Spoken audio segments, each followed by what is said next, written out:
with all the latest big talking points, news and discussion from the football world. This is Football Central.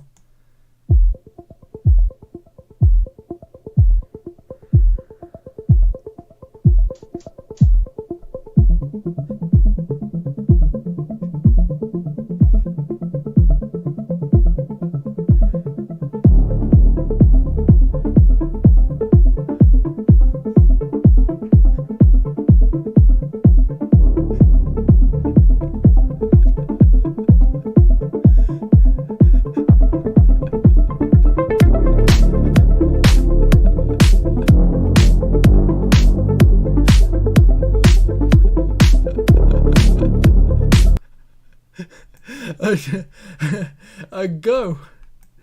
Hello everybody and welcome to Football Central Live, where we are reviewing the games from last weekend's games, but we'll also be previewing this weekend's games first. As always on this packed Thursday night, we normally split an hour to each, as well as briefly discussing all the Champions League games and talking points this week as the group stages drew to a close, but also the Europa League, which is taking place tonight, currently with Tottenham, Leicester and Celtic all in action. I'm very glad you can join us. For the first time in a while, certainly while I've been doing this show, it's a two-man show tonight. So with me, as always, is your host, TubeMix. Good evening, TubeMix. Good evening, Sam. How are you? I'm very well, thank you. Very, very well. So there's just I'm Sam. Not the host, but we share the intro out for those of you that new to this channel. If you are watching for the first time, and if you love your football and want to hear all the roundup of last week's games as well as this weekend's game, this is the place to be. Hot off the press. Yep, as well as having a laugh as well, which we usually have. Yes, if you are new to this show is not just about serious football chat. We also have a laugh with the football as well. And please feel free, if you are watching, drop us a comment or chat to us and tell us if you agree with our points, or if you want to talk about something else related to football or anything else. Just get in touch with us. We'd love to have a conversation with you. I think some of the best conversations are when we get the viewers involved. So, absolutely, yeah. And please make sure, Will, that you keep an eye on that comment Yeah, box. I will be regularly. So I'm on BBC Sport, but obviously I'll be, flicking between the two. Good. And even if it's not football related, if you're not a football fan, well, try keep it football related. Well, I'm just saying, if you're not a football fan and you need a chat, we're here with that as well. Obviously, football is our main aim tonight, but if you want to chat about anything else, then I'm sure me and Will will be all too happy to go into that as well. Yes. So, without further ado, I better hand over to your main host for the evening, TubeMix, who will take over and explain in a bit more detail about what's coming up tonight. Right, thank you very much. So, of course, the first thing we do is basically look back on the previous round of fixtures in the Premier League, and we so I just seem to be laughing a lot, and we started on Saturday the 5th of December, and we covered one of those games on the Live Football Central, which was West Ham United, Manchester United. Can I just interrupt you there, Will? Yeah. Obviously, we do like to go in order so that we don't. Of course, yes. Don't lose our flow on the games. Yeah, I'm just trying to think which one was first. I was thinking maybe quickly discuss the Newcastle game. Oh no, it was postponed, mate. Yeah, which didn't take place, but I just thought we'd discuss what you think about the game being postponed and the current situation with COVID and whether it was right to postpone the game or not. Well, yes, I think it was. Yes, I mean, certainly, you can't take any chances, and football, it is important in a way, but it's also that there are things much more important than football, and that's health and safety. So, it's definitely the right move, and you can't risk it. Absolutely not. And just remind me, Will, that was Newcastle and Villa, wasn't it? Yes, it was. Yeah. It was meant to be on Sky Sports on Friday night. So if you are a Villa or a Newcastle fan or just a general football fan, we got JLI Wheels here. We have. Oh, good, hi JLI Wheels. And if you want to get in touch with us about that game and the lack of the game and what you think about the fact it was postponed, then please do, because we're living in times where games are getting postponed or cancelled. So please, even though the game did not go ahead, it's been very rare though that's happened, thankfully. It's happened in the lower leagues a lot. Because their testing is not great, is it? But please do get in touch with us. Were you frustrated as a football fan? Yeah. As a Newcastle fan, as an Aston Villa fan?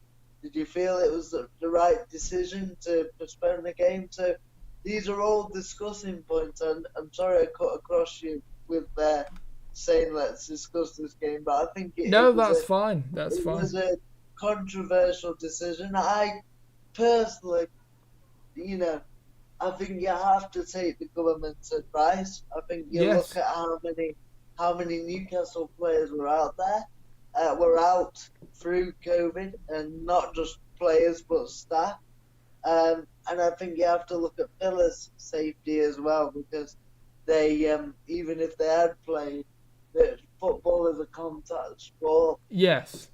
And if there was a coronavirus sweep going around the Newcastle as a football club, then the last thing you want to do is to affect others who are coming from a separate bubble, because then Villa could go back and infect other people and other clubs as well. But you might have, with the way we've developed now with coronavirus from where we were, certainly when football resumed, you might have a different take on it. So please, you do get in touch. And it'll be interesting actually, TubeMix, whether you believe when this game will be rescheduled, because you look at the fixtures. There's both teams aren't in Europe, and grant that makes it easier, but there's a lot of games in a short space of time. And stuff. So it's going to be interesting to see where they reschedule these. Where they reschedule the match, but that remains to be seen. Sorry, I'll hand back over to you. No, that's all right. I'll just read out Jello Wheels' comment saying that hello, ladies.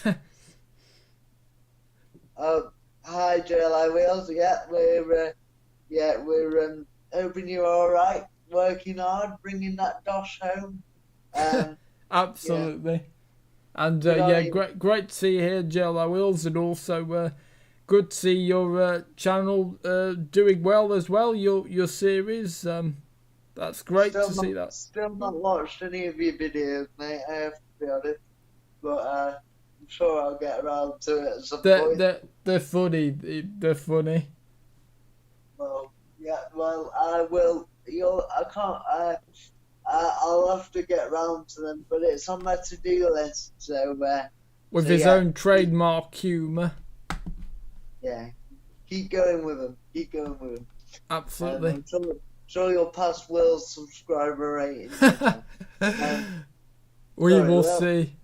I fancy a bit of a competition with that, actually. Oh, go on. Yeah, okay. Well, that's announced out there, Joe. You have competition from TubeMix. There's nothing wrong with a bit of friendly rivalry. Absolutely. Right. Right. So, yeah. So, if any of you guys have any comments about the postponement of that game, then that we just talked about, which is Newcastle v Villa, then yeah, please get in touch. We'd love to hear from you. So we move on from that to it was. Let me just find it. I just had it up. Sorry, just bear with me. Hurry up, TubeMix. Sorry. So yeah. So while TubeMix messes about, because he should have had this all sorted out. I did have it up, and then I can't find the the date. Just trying to think. Right, I'll get them up. You keep time. Okay. So yeah. Oh right. Oh, Duck knows. Duck knows here. What do you think about the current state of ASNA? What's ASNA?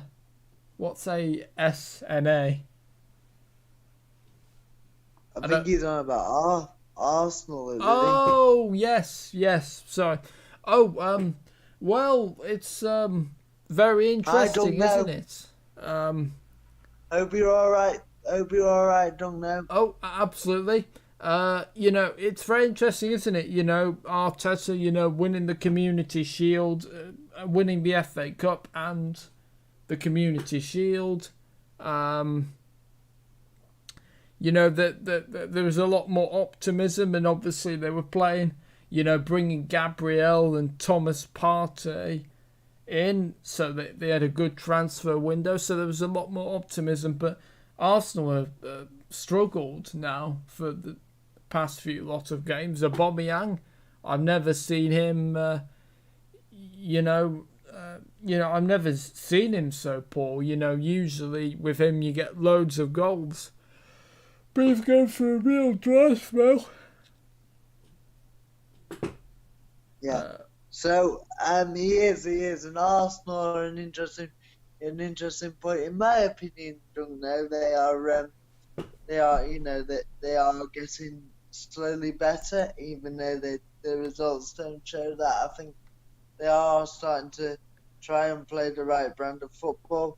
But it's the same story as with Man United. We can relate to this, being Man United fans, that I think we can be good one week and poor the next, and then we seem to take 2 steps forward and then 3 steps backwards. It's just the way it is, and I think managers need time. Oh, absolutely. But in today's climate, they don't always get time. So carry on. Yeah, absolutely. Arteta needs time. I think, given time, I think he's going to become one of the, one of our greatest coaches. I think. But again, it's that thing that between being a great coach and a great manager, there is 2 different things. Because Steve McLaren was one of the best coaches, and he worked at Man United for years, and obviously went into management and didn't do quite as well, Middlesbrough. but he's one of the best coaches, English coach as a coach. Oh yeah, Mike Phelan. It didn't work out for him, didn't he? Was a coach. But they're brilliant coaches, and what I can say is, I'm not saying this about Arteta as well because it's too early, but you can have brilliant coaches who then don't make brilliant managers. They might have great ideas, but struggle with management skills and big egos, which, let's face it, at the top level, you do get some egos and some players that have had the red carpet treatment. But we'd love to hear more from you on that. Don't know. And absolutely. And also the other games. I mean, I think Arsenal's position in the league is unacceptable. For a club that size, even if we do like Arteta. But tell us what you think. I'm just thinking, well, obviously, we are going to come back to Arsenal and beat Tottenham shortly. Oh, absolutely, yeah. And I've found the page. It's basically on the BBC Sport website. I've got it. Oh, it's okay, but I've got it. I've got it back up. Right. Okay. Because there's basically 2 December, December results, December fixtures. I was on the wrong December. Right. Anyway, right, so I think the first game on the Saturday was Burnley v Everton, wasn't it, I think? Yeah, that's right. And it finished Burnley 1, Everton 1. Robbie Brady started us off in the 3rd minute for Burnley, assisted by Ashley Westwood. And then Dominic Calvert-Lewin, who else, scored in the 3rd minute of added on to the first half, assisted by Richarlison to make it 1-1. And for me, I saw this game not just on Match of the Day, but I think I was eating actually. So yeah, that's why I did watch it. And to me, Everton were they've lost their way a bit, haven't they? Although they're still, I don't know what's really happened. Really, I mean, I think it's a case of the first, and feel free again, viewers come in on this, but I think it's a case of the fact that Everton's first 11 or 12 are very good, but when they get injuries, and I'm not saying the rest of the players aren't good players, they are, but the drop off from those quality players, they lose like Coleman and Coleman and Richarlison, they lost for a few games. And they've got others out as well. Rodriguez was out for a bit, and I think he's back now. Yeah, I know he's back now. Yeah, he's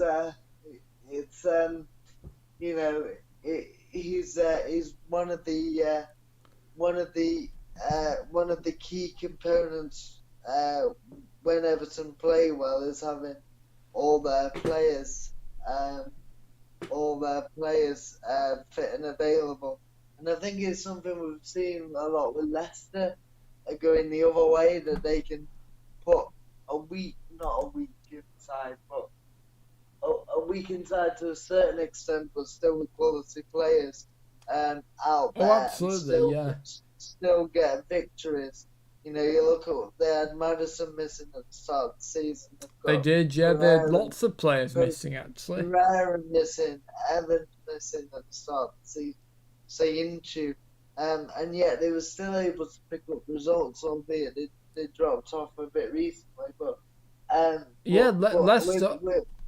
With Everton, sorry, Will. No, that's fine. With Everton, I just feel that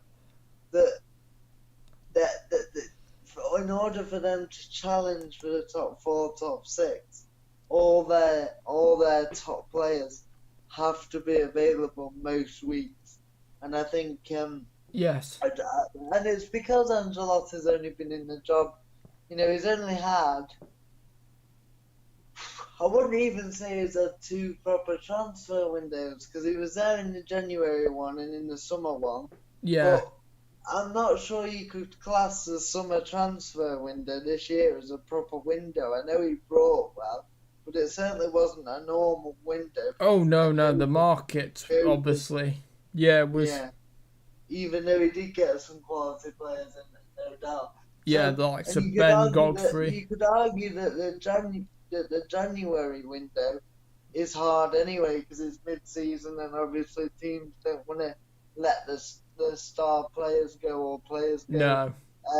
to even if the squad players because they might need them because they might get injuries. So you could argue that if you argue that the summer window, the proper window, the bigger the big marquee window, which it is, you could argue that Ancelotti hasn't had a proper transfer window yet.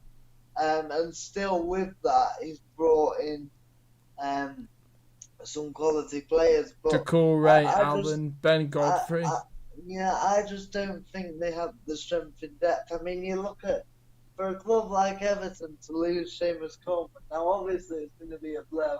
And I'm not saying a right back should be as good as Seamus Coleman when they come in and take his place, because he was, he is and was arguably, certainly a couple of years ago, one of the best fullbacks in the league. Him and Leighton Baines, Coleman on the right, Bainesy on the left. But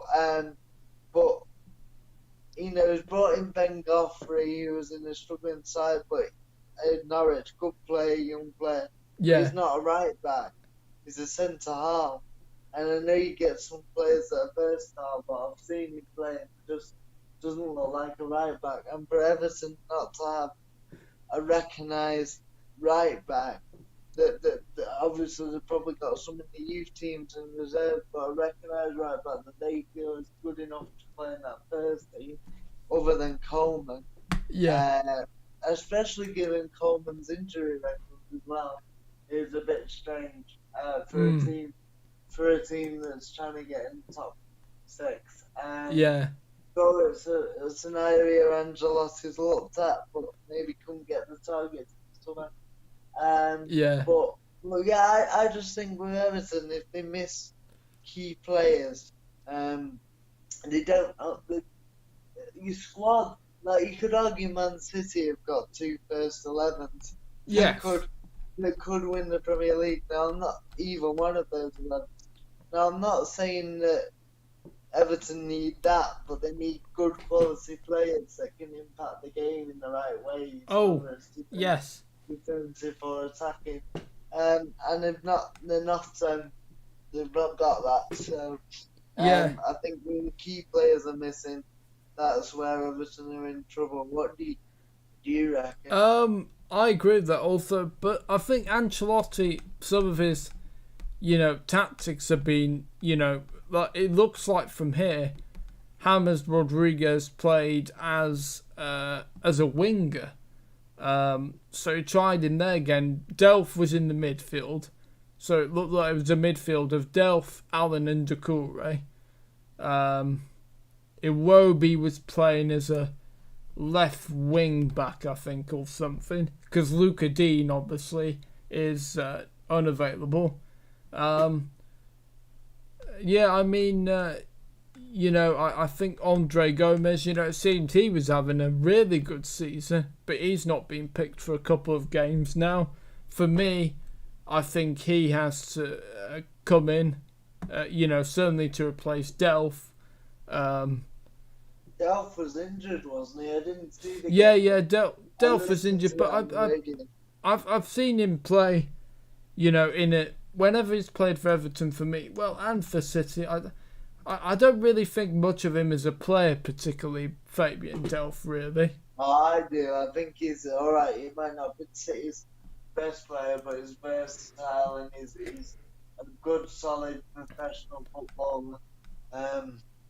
Oh And yes, yeah, yes. You could always rely on him, can't you? yeah, and you need players like that that give you 7 out of 10 every week. How often do we say Richarlison can give you a 9 out of 10 1 week or a 10 out of 10, and then give you a 3 out of 10 the next? But you play him because you know he's got the quality. Well, Whereas yeah. I somebody mean, like Dell, they give you 6s and 7s out of 10. And, I was saying to my dad when Richarlison, he had that 3 match ban, I think it was, because after that red card, and he doesn't think much of Richarlison as a player, but yeah, I said, well, I think he's a good player because I think he's one of Everton's best. When he's not played, they've missed him. Okay, yes, maybe he doesn't. He's not very consistent, but at least when he's on the pitch, they do better with him than without. yeah, and those sorts of players do pick themselves because you need players like that can turn it on at the right time. Oh, absolutely. I'm looking here and I'm thinking, Mason Holgate, he's played at right back a couple of times. So maybe you could have, say, a back three of Yerry Mina, Ben Godfrey, and Michael Keane, and then of Holgate as the right back, maybe. But then again, it's putting round. Sorry. It's putting pegs in the wrong holes. Yeah. You're saying you've hit the nail on the head there, saying maybe put in there or maybe put in there. But Mason Holgate, yeah. Could do a job, but not his natural position. So I mean, is it John Joe Kenny? I'm sure he's at right back, isn't he? Yeah, I think he's a right back. Yeah. Yeah, and he's played a few times for Everton, and he seemed, and also for England, I think actually as well. So for me, he's a good, solid player, in my view.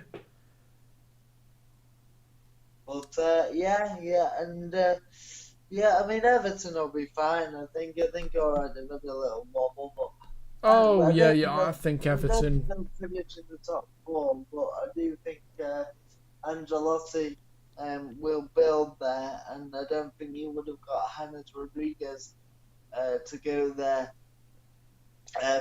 Obviously not without Angelotti, but also if he didn't feel that Everton could build. That it was the right project, and Yeah. yeah, Because he's 29 years old now, so it's not like he's a young 22-year-old, 23-year-old. He needs it to happen in the next yeah, you do. years. It's I can't believe that because it seems it still seems like Rodriguez is, he's been around a lot, but it still seems like he's still a young player.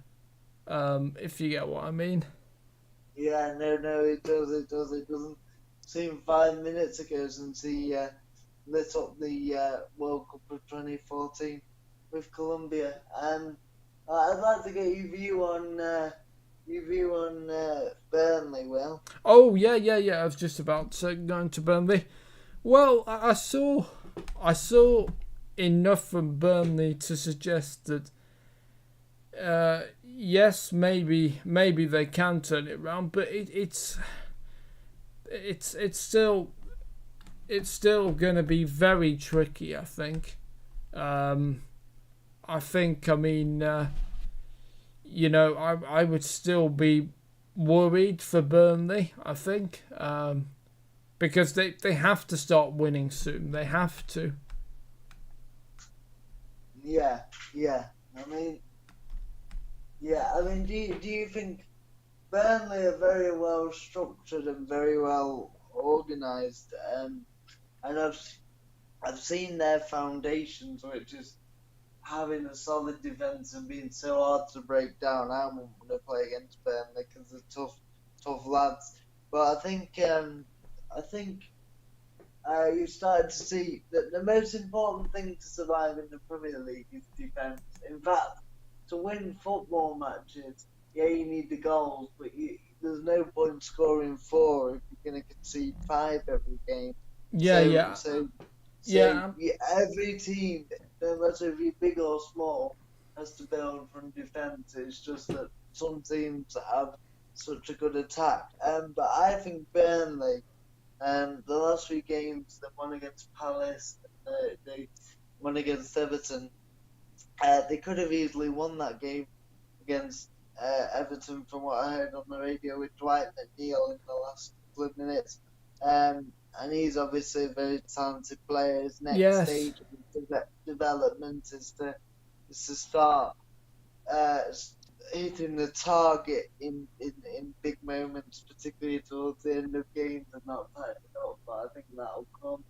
oh But yeah, I think Burnley have got a strong enough defence and probably will score enough goals to survive. And I have seen. I never thought Burnley. I mean, we're very early on still, but I never thought Burnley would get relegated. And obviously, I did start to have doubts, not about them getting relegated, but about them being drawn in to a relegation scrap. And you still do have that, but um, I think Sean Dyche is a wily old fox. yeah. Um, Mind you, um, might it be time, we saw with Eddie Howe and Bournemouth, they've had him for Sean Dyche, I think, almost like for 8 years now.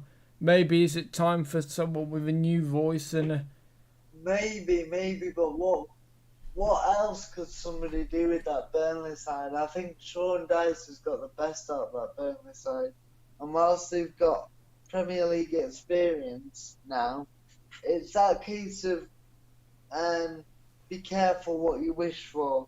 We've had this about Newcastle and the ownership and saying, well, you look at, all right, they've had all this problems, and yes, it's great. We look where Sunderland are, their nearest neighbours in League One, um, and and uh, and they're big rivals.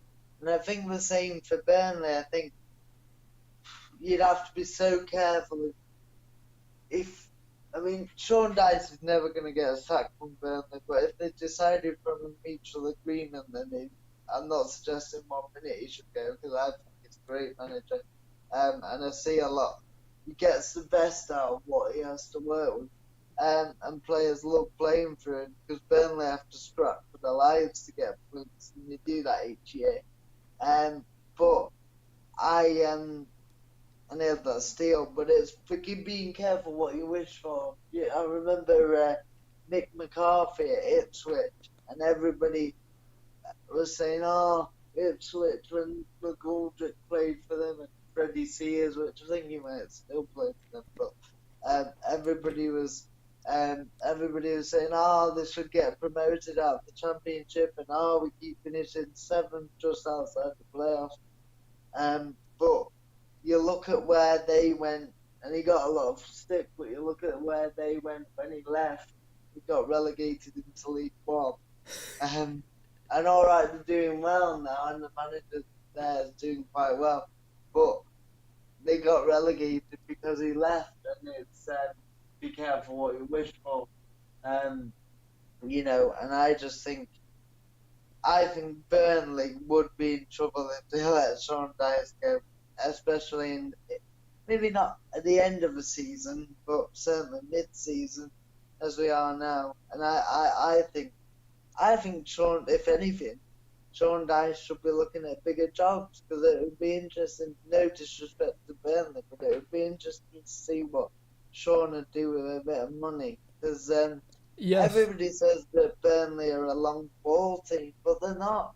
They're physical. But if you watch some of the football they play against Everton, some of the I mean I only listened to it, but some of the passing was amazing.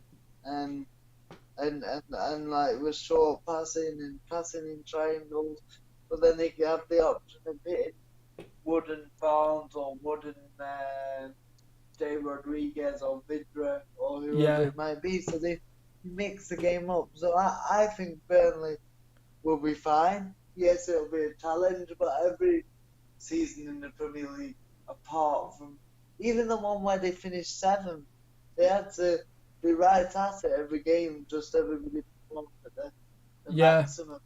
And so it's always a challenge for Burnley, but I think they relish that challenge. I think they have too much hunger and too much quality compared to some other teams to get relegated.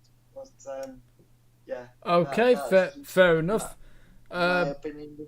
Will Burnley stay up? Well,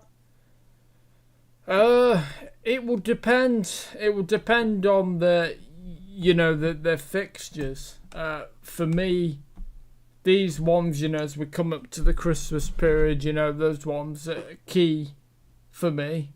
And if they lose a lot of those, then it's going to be very hard to see them get out of that.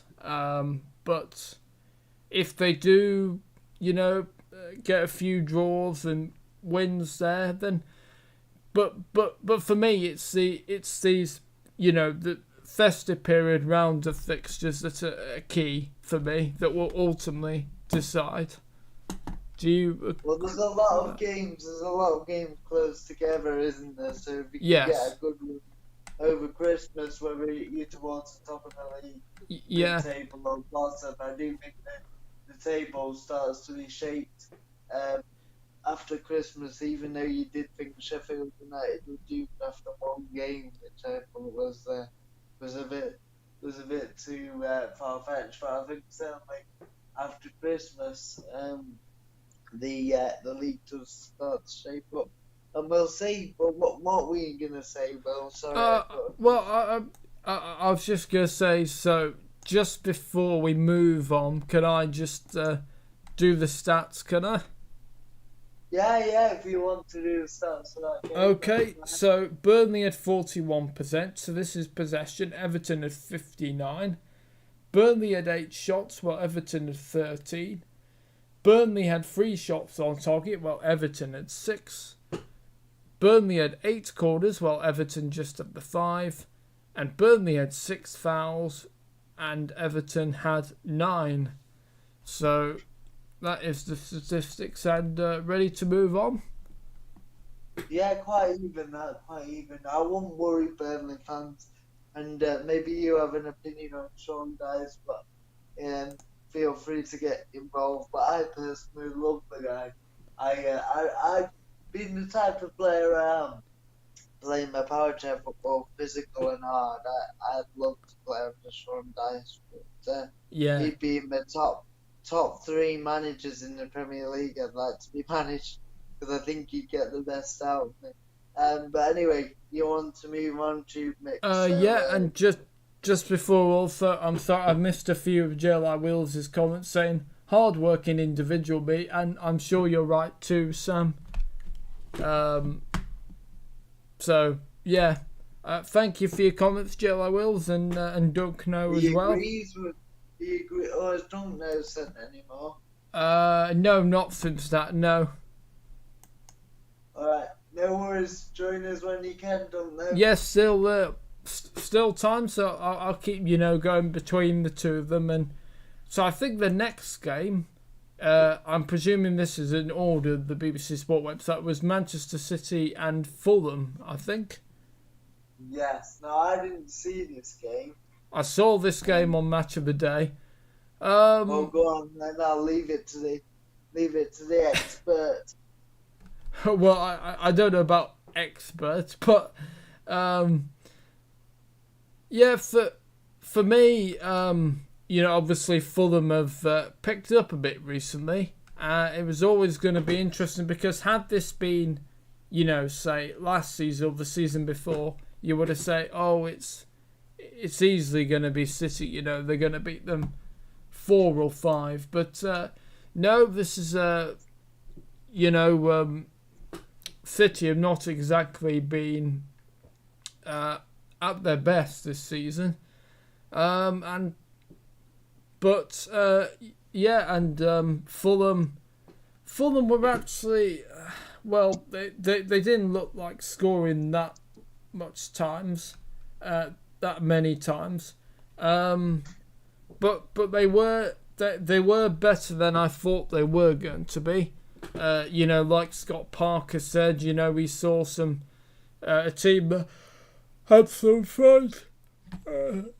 Excuse me, sorry, and spirit, which is what you want. And he thought the second half was a good performance, and he said there's no shame in losing to a quality side. I asked for spirit and personality.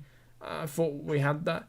Yeah, I think Fulham I think have picked up, and it'll be interesting to see what will be next for them. I actually think now Fulham have got a better chance of staying up than they did, a couple of weeks ago.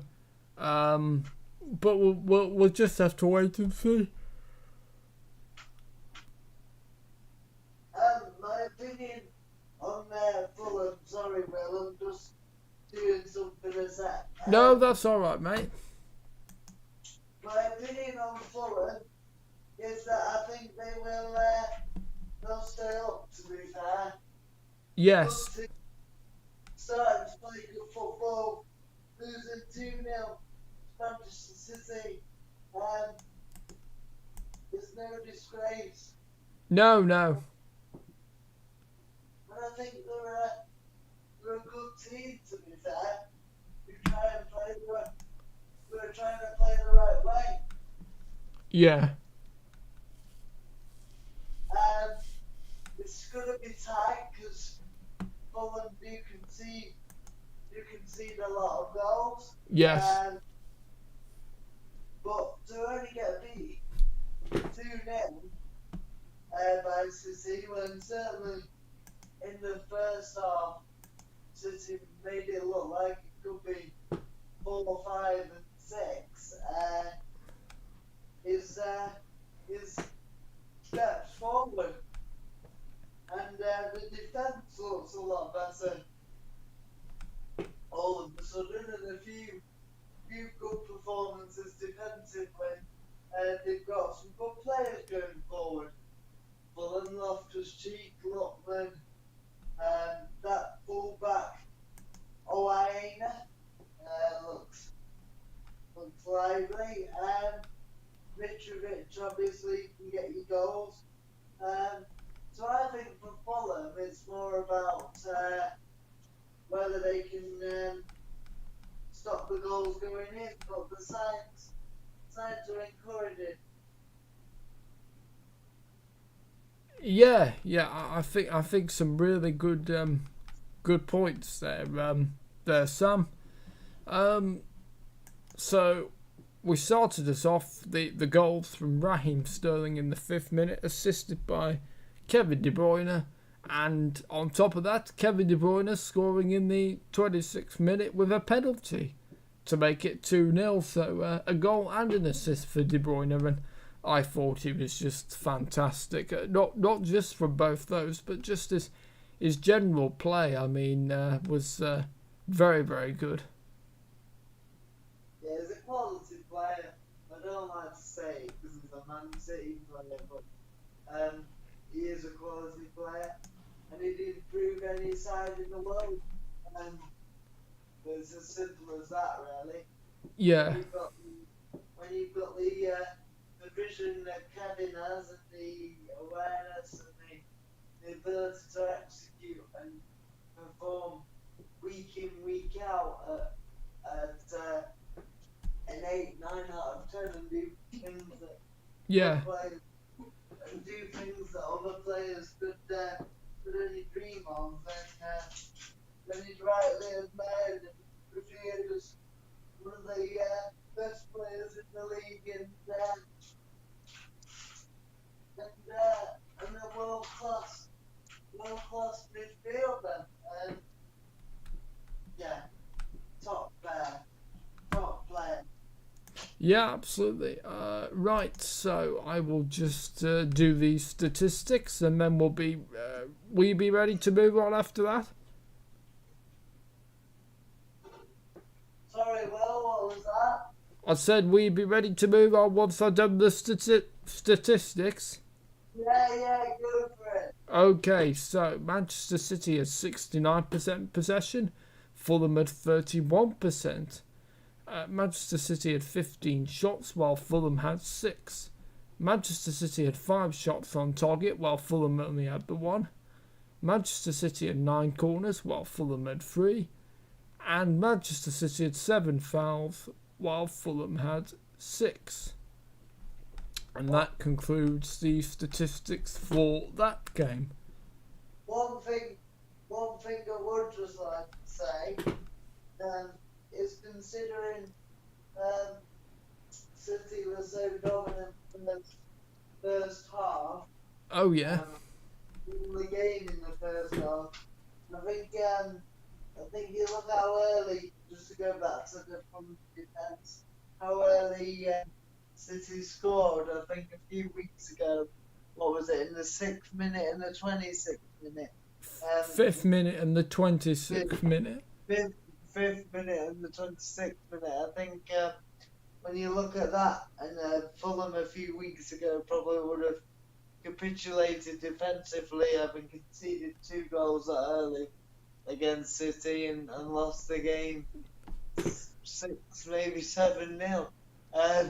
But the fact that they were able to, alright, they didn't score, but defend with pride and keep it at 2 away at the Etihad after conceding so early and being dominated in the first half and doing a lot of running, a little reward is a credit to them and shows character and progression, in my opinion. To draw 0-0 second half, then that's got to be a progress there. Yes, Scott Parker obviously was very right to be proud. Yes. I hope they stick with him, Fulham, Scott Parker. Why do you feel that they won't? Well, if Fulham do go down, I just hope they will stick with him, because I think he obviously knows the club, played for them. I just hope they stick with him. I think he's very honest. He reminds me a bit of Chris Wilder. He knows what needs to be done. Oh yeah, he's very honest, and you don't want to mess with him. It seems like he shows his authority. If you step over the line. But he seems like a nice guy, and I think his man management skills are probably very good. He's quite upbeat, but he's honest about what they need to improve, and you've got to do that. And I like the fact he very rarely calls any individual out in public. Obviously. Well, yes, because if you do that, we've seen it many times. You lose players. Jose Mourinho is a classic example. Of course, do it behind closed doors where there's no public. Of course, somebody's not pulling the finger out. You say, but he always says we've got to improve as a team. We've got to do this as a team. We've got to do that. Yes, because it's all, and he says what's wrong, but it's always with the team, and he doesn't pick individuals out. So yeah, I like Scott. I like his honesty. He knows, he's a defensive midfielder, probably for a couple of years one of the best defensive midfielders in the league. He seems to block everything, and so he'll know from it. No, he's not a centre half, but he'll know from it. Does it help? Sorry, you were saying about man management. Does it help when you've been in the player's shoes and you know what it's like to be actually on the pitch? Does it help? Do you feel? Yes, I think it helps when you've been a player, especially at a club, even though it was only for a short time he was with Fulham. I think, he knows the club, he knows the philosophy of the club, the history of the club. And I also think he's been a player quite recently, which helps, so he understands the modern game. Yes. And the only thing that I sometimes think works against managers is like Wayne Rooney. Now, Wayne Rooney, for instance, is a novice at management level.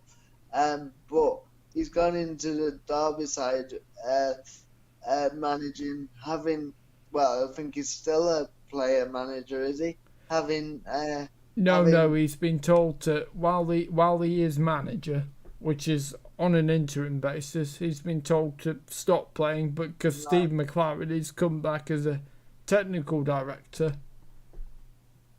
Now I know that he is working as a coach at Derby, Wayne Rooney, but it's a very different thing from coaching to managing, especially when you're the lead figure of that management club. Yeah. With a club like Derby, who are bottom of the championship. What I would say is I think where you've got to be careful is having played with those players, even though he was doing a part-time coach's job, having played with those players and been in the dressing room with them, even though he's a leader, sometimes it can be hard to be managed by those players, because he's been a teammate as well of the same group of players. Yes. As recently as a few weeks ago, and that can be difficult to manage players that you played with and could play with again. Yeah. Because his career's not over, or we don't think it's over. So, but that's getting away from it. But with Scott Parker, it's a bit different because he's played the game, but he's not played with any of the players he's managing, and I think it helps he understands the club. I think his temperament's good. He seems nice and balanced. Obviously, you don't know what he's like behind closed doors. Yeah.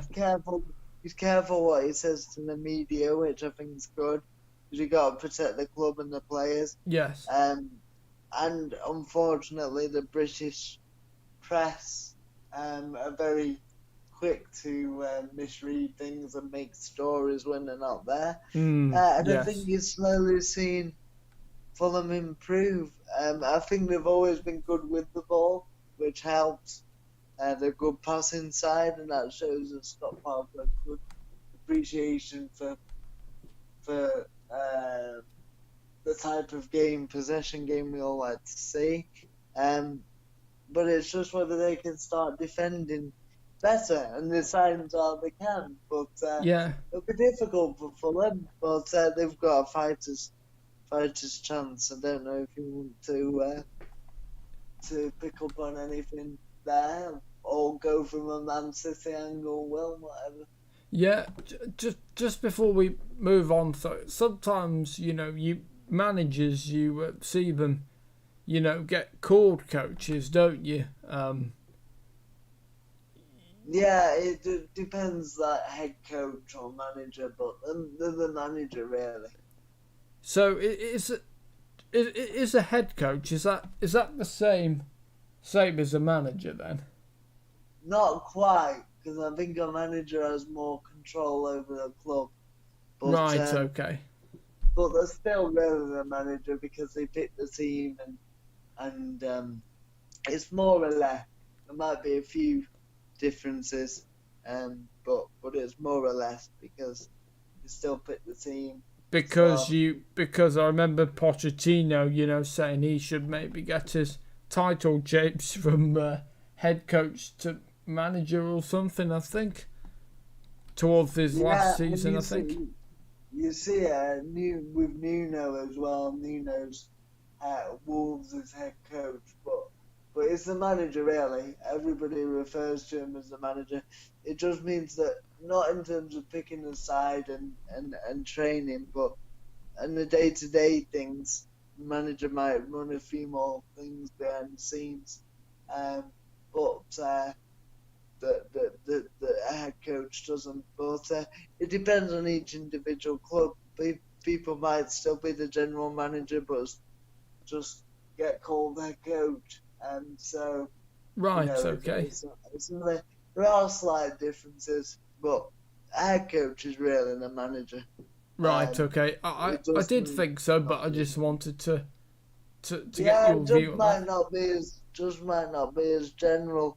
As a manager, might run more things behind the scenes. Yeah, Where a head coach might just focus on more the football side than yeah. other stuff. Um, but yeah. Right, are you ready to move on then? Well, I would just like to get your view on City's angle, and Oh, sorry, yes. obviously we'll talk about the derby obviously later when we preview this weekend's games. City for me, I still don't think they're not at their best. But they were they weren't bad, even though they got the win. But I'm still not really convinced by them, really. Still, so I mean, Fair enough. I mean, Guardiola was saying that the finishing was wasteful. They have to improve on their finishing as well. Yeah, I think they do. They're not the build-up play is excellent, but City definitely, if you go back 2 years ago, had a killer instinct, a better killer instinct to kill Yeah. teams off than they do now. It's still amazing. But, And this is also very interesting. I've just found this in the BBC Sport website. Their season was never going to be defined by a fixture against an opponent who has now beaten them 10 times in a row by an aggregate of 29-3. I take it that's City beating Fulham. Yeah, well, the season's played over 38 games. Yes, And so it's just quite funny to a funny stat. So far, City haven't lived up to expectation, but because the league's been so inconsistent with barring Liverpool and Chelsea, really, who are and Tottenham, who seem to be finding some consistency, but because it's taken a while, it's meant that City's poor start to the season hasn't really been punished. Yeah, They're only 3 points off the top, and that's the same as what Man United can say. Yes, and it definitely. and So they might just get away with it if they can play themselves into a bit of form. And just one more thing quickly. It was also a landmark because it was Pep Guardiola's 700th game as a manager. Believe it or not. He's not had a bad career so far, has No, he? Barcelona, Bayern Munich, and obviously, City. Right. If his second half of his career is anything like his first, then He'll be one of the all-time greats. he's already one of the all-time greats. Yeah. Well, yeah. You don't look like you agree with that. But Well, I'm not sure. I mean, I still think, I still think that if he does go on to win more trophies, certainly over here as well, because he won loads of trophies in Spain, loads of trophies in Germany. So if he wins... yeah, but it's the way they play as well, though, Will. I suppose, I'm not... Nobody, once he took over, and then they had a great time, but nobody could touch that Barcelona side for a while. Oh, absolutely. Right. Is it okay if we move on now? Yeah. Right, so it finished West Ham United 1, Manchester United 3. Started us off with Thomas Souček for West Ham in the 38th minute, assisted by Declan Rice. For Manchester United, Paul Pogba scored in the 65th minute, assisted by Bruno Fernandes. Mason Greenwood scored in the 68th minute, assisted by Alex Tellers. And Marcus Rashford finished us off, scoring in the 78th minute, assisted by sub Juan Mata. And United were lucky again. they're still making me very, very nervous.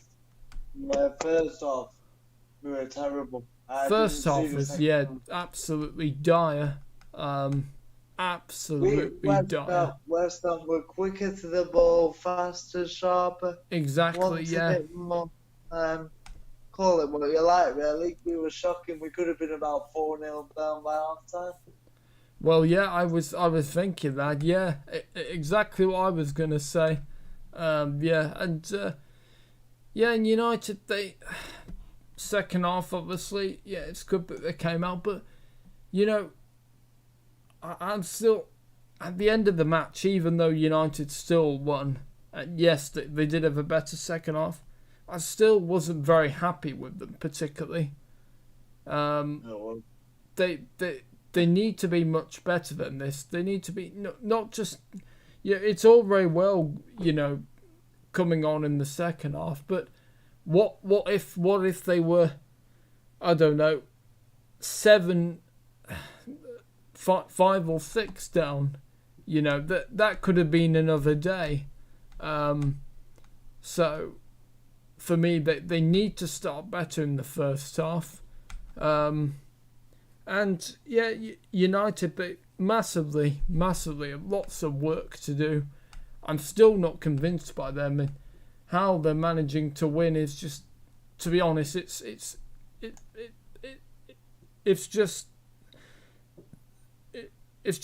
quite stunning, really, in a way, because they haven't deserved to win. And I think we've shown character. We have to say we've shown character in the second half, but we can, in the second half of games, even though I didn't see the second half of the West Ham match because I had people round, family round. But yeah, I think we obviously are showing character in the second half. But the game of football is played over 2 halves. Yes. It's not, and we played so poor in the first half that we could have the best half of our lives in the second half, but sooner or later. But it would have been too late, yeah. We're gonna make it too late. I mean, West Ham should have been out of sight in that first half. Oh yes, because the chances they had. It shouldn't have mattered what we did in the second half. Pablo Fornals, hitting the post, and if Sebastian Alba hadn't slipped as well, that would have been at least 5, maybe. Yeah. So big problems at United, because I always say, obviously, ultimately, a manager gets judged on his results, and the team gets judged on their results. But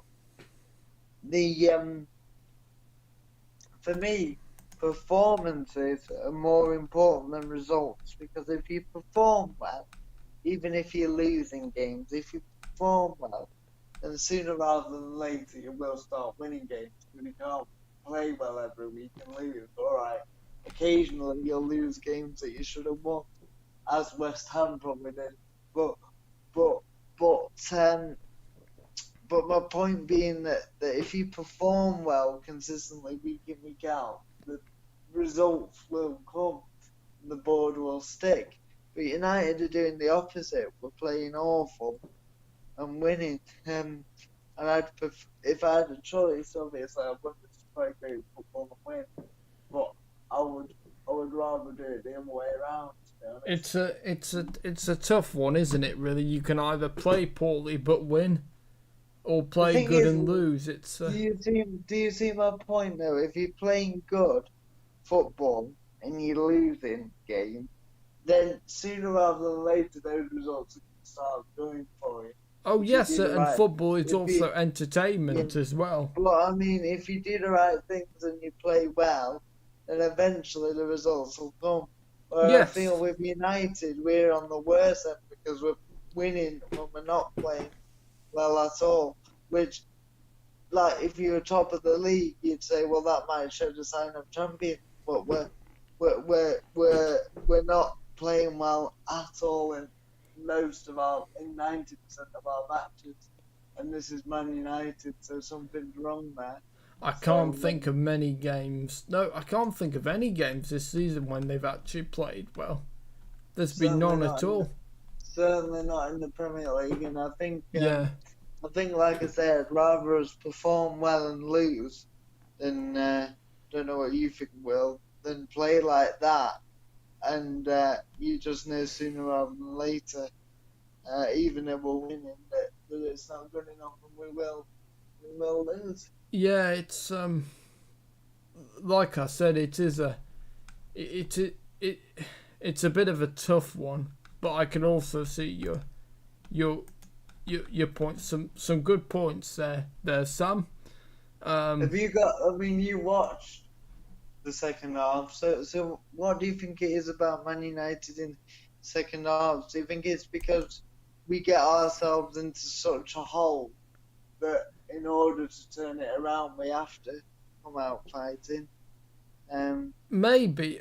I think it's a combination of two things. One, they said this on Sky, and this could be a good point.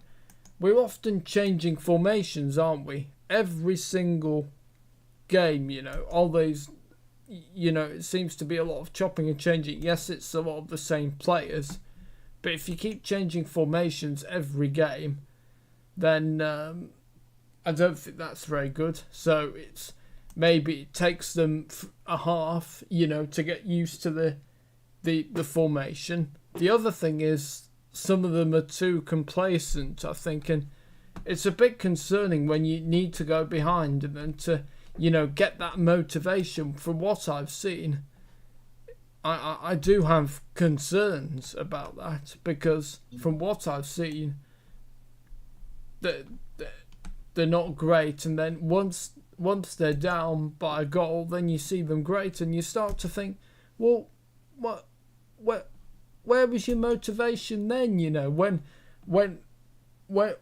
Why didn't you start running then? In the first half.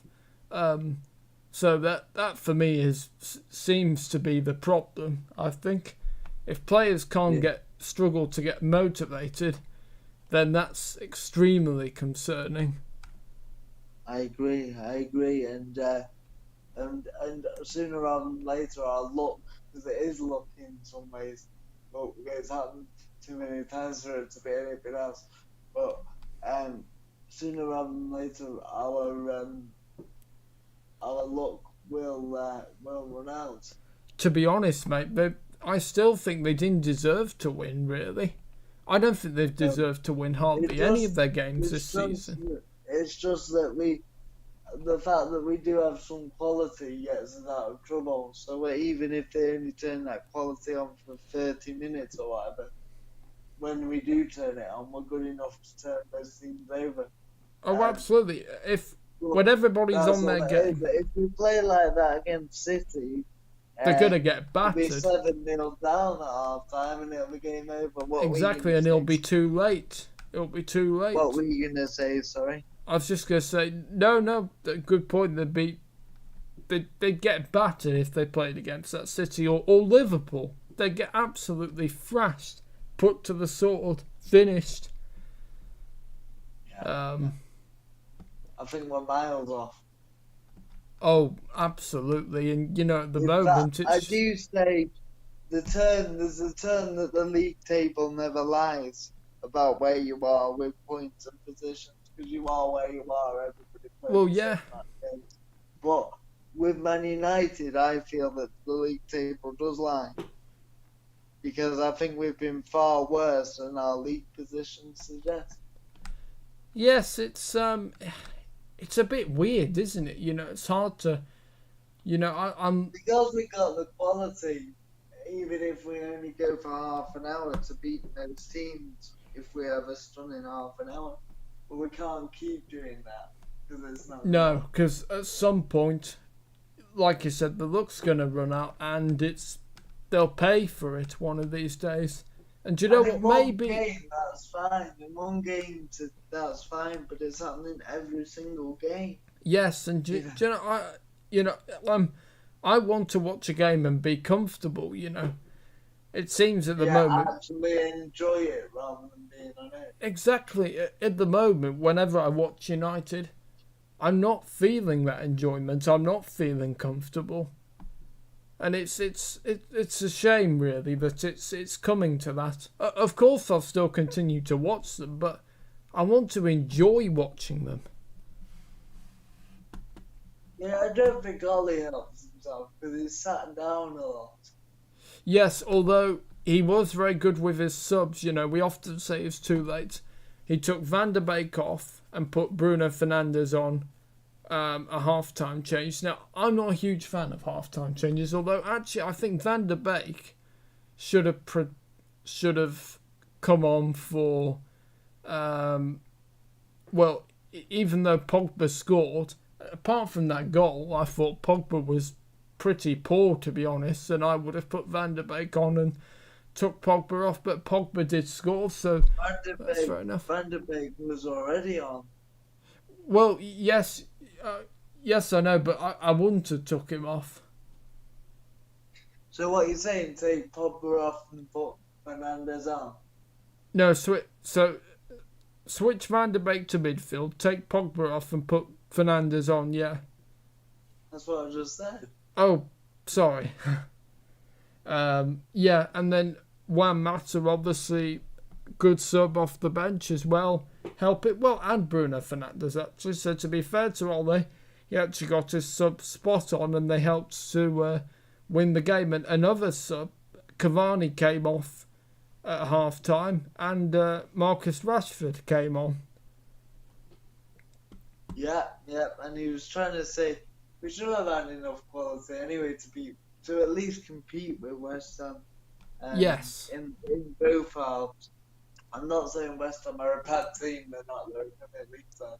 And any game in the Premier League is difficult. But we handed it on a silver plate against them, and we were couldn't take it in that first half, albeit they were 1-0 up at half. Yes, I wasn't very happy coming out of the match, particularly, really. If it was a boxing match, the referee would have stopped it after 5 minutes. Yes. Because they were just all over us. They gave us an uppercut after uppercut, swinging and missing just. But there's two words I use in sport: reactive and proactive. United in the start of games and first half are reactive because, well, for whatever reason, we don't look like we want to start well. But then when we go behind, we're proactive. Yeah, it seems to be they need that to sort of motivate them. In sport, you need to try and be proactive from the outset. Till the end, yeah. Yeah, and then, all right. And then if you're 2 or 3-0 up, you can maybe be reactive because it's up to the opposition to be proactive if they want to try and get back in it. But we're not controlling games, so we. Yeah.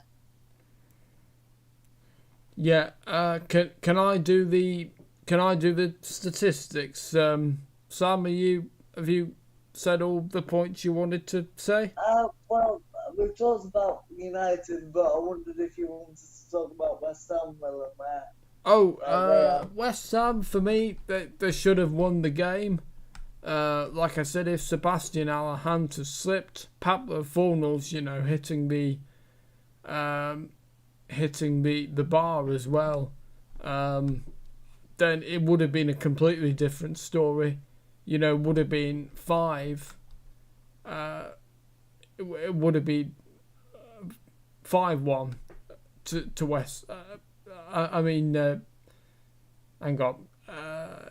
It would have been. Souček was obviously 1, yeah. Plus Alla 2, Fornals 3. Okay, yes, yeah, so it would have been. West Ham would have probably won anyway. Yeah. Anyway, can I do the statistics? I just want to slightly, speed it up a bit. Yeah, no, I was just thinking about whatever you wanted to say about West Ham and what you think will happen to their season. And Oh, sorry. Yeah. Yeah. West Ham. I think you know we said on this show, didn't we? Well, we thought West Ham after the Diagana tweet and Mark Noble, we thought things could get really, really messy. But it hasn't, to be fair. They've just gone from strength to strength. So, I'm not the biggest fan of David Moyes, but he does have to be given huge credit, I think. Everyone at West Ham, yeah, they're doing a great job. Got lots of players, I like Declan Rice. He's a player that, I like to see England and. Yep. Right. Are you ready to? Can I do the stats, Sam? Yeah, go for it, Will. Okay. So West Ham had 39%, while United had 61% possession. West Ham had 19 shots, while Manchester United had 15. West Ham had 6 shots on target, while United also had 6. West Ham had 5 corners, while United only had 4. West Ham had 9 fouls, while United had 10. And that concludes the statistics for that game. Okay, and the next game was Chelsea 3, Leeds United 1. I watched this. I thought it was a really, really good game, actually. And I didn't see this one, so I'll leave it to you. Well, I was talking with Jill Wheels about it, and we started us off with who else but Patrick Bamford. It had to be in the script, didn't it? Former Chelsea player, obviously, didn't make it there. Did you celebrate? I can't remember. I don't think so. No. Yeah, I can't remember. But anyway, Patrick Bamford scored, assisted by Calvin Phillips in the 4th minute. Then Olivier Giroud scored for Chelsea in the 27th minute, assisted by Reece James. Kurt Zouma scored in the 61st minute, assisted by Mason Mount. And Christian Pulisic scored in the 3rd minute, added on to the 90, assisted by Tino Werner. And Olivier Giroud, I have to say, it's just... he's absolutely been fantastic at the moment. He doesn't start a lot, but he's just a really, really great player. And surely he'll be staking his claim to be starting now. Well, every time you write him off, and you think Werner's there and Abraham, who are great players, they're playing really well, but every time you write him off, he seems to come back. Giroud is very rarely, I think, been, he's not been poor very much, with Arsenal and Chelsea. I've never seen him have a poor game, really. Yeah, no, he's a very consistent performer, and he gets a lot of criticism, but he's France's top goal scorer in the national team of all time, so, Yes. So good for Giroud. He's a great player, and you don't get that record for France if you're not a good player. No, of course, he's a really great player, a really underrated player, I have to say. Because, he just, I don't know why, he struggled to start for Arsenal and he's struggling to start at Chelsea. I'm not sure why he always seems to struggle to start. Well, I think maybe not Arsenal, but here he's got some young strikers who were hungry and looked like they were going to take his place. But Yeah, he keeps bouncing back, does the old veteran. What's that? Sorry. I said he does. Well, I think he has, maybe not at Arsenal, but at Chelsea he has lots of young strikers who are Yes. maybe going to take his place. But he keeps striking back, does the old veteran. Yeah. Yeah, and for Leeds, it's the same story, really. I mean, you know, they're going to score quite a few goals, but they're going to concede a lot, and it's the style of Bielsa and the way they play. You know, obviously it's all very well scoring, but you have to also be good at defending as well. And yeah, Leeds definitely need to get more wins, definitely, because they could be getting into a scrap as well at the bottom if they're not careful. Leeds will be fine. Do you not think so? That if they the goals they concede. They'll be mid-table, lower mid-table, but nowhere near the relegation zone, because they will lose games with the way they come on to teams, but the way they play, they're too good in the system to go down. Maybe not in terms of personnel, but in the way they play, there's no chance of going down. Yeah. Right, and are you ready for me to do the stats? I don't think we've got anything much more to say. I don't think. Yeah. And also, I do want to, because we have got a lot to get through as well. So, right. So, Chelsea had 46% possession. Leeds had 54%. Chelsea had 23 shots, while Leeds had 8. Chelsea had 11 shots on target, while Leeds had 3. Chelsea had 8 corners, while Leeds had 4. And Chelsea had 12 fouls, while Leeds had 9. And that concludes the stats, and it also concludes that was the games on Saturday, the 5th of December. So we move on to Sunday, the 6th of December. 6th of December. I don't know why I said that. Really weird then. So we move on to Sunday, the 6th of December.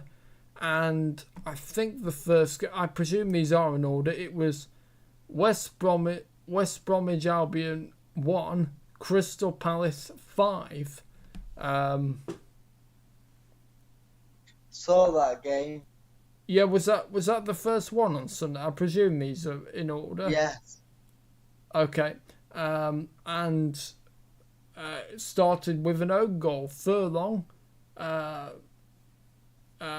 make it 1 to Palace, and then and then Chelsea loanee Conor Gallagher in the 30th minute for West Brom. Then it was Wilfred Zaha in the 55th minute, and Christian Benteke in the 59th minute. Then Zaha scored in the 68th minute, and then Benteke scored in the 82nd minute. And MacArthur assisted Zaha, and then Van Aanholt also assisted Benteke. Then Eze assisted Zaha's other goal, and then Nathaniel Klein assisted the final goal by Christian Benteke. There was also a red card of Costa Pereira. Andreas Pereira. No. Andres Pereira is AC Milan. Matthias Pereira, I mean. It's saying Costa Pereira here. Hang on. No. But it says Costa Pereira, but it also says Matthias Pereira. So Matthias Pereira is called. yeah, it's also saying that, but it's also saying, so I don't know whether Costa Pereira is another name for, well, I don't know. Anyway, and Furlong, as well as getting an own goal, also assisted the West Brom goal for Conor Gallagher. He did. And this is always going to be an interesting one because West Brom obviously have picked up a bit. Palace are very inconsistent, so you didn't know how they were going to be. But today, well, on that day, obviously, they did turn up. Yeah, and but there was no way a red card. I don't know if you saw it, Will, but Pereira did not swing his foot at Van Aanholt. He did, but there wasn't enough intent. He brushed it. He brushed him. Oh, right, so it didn't look like any foul play then? No, well, it was certainly a caution because it was out of control, but it was too soft to. Should it have been even a yellow card for you? Yeah, maybe a yellow because he can't be put up that high, but there's no way a red. He's just put his foot out, and it's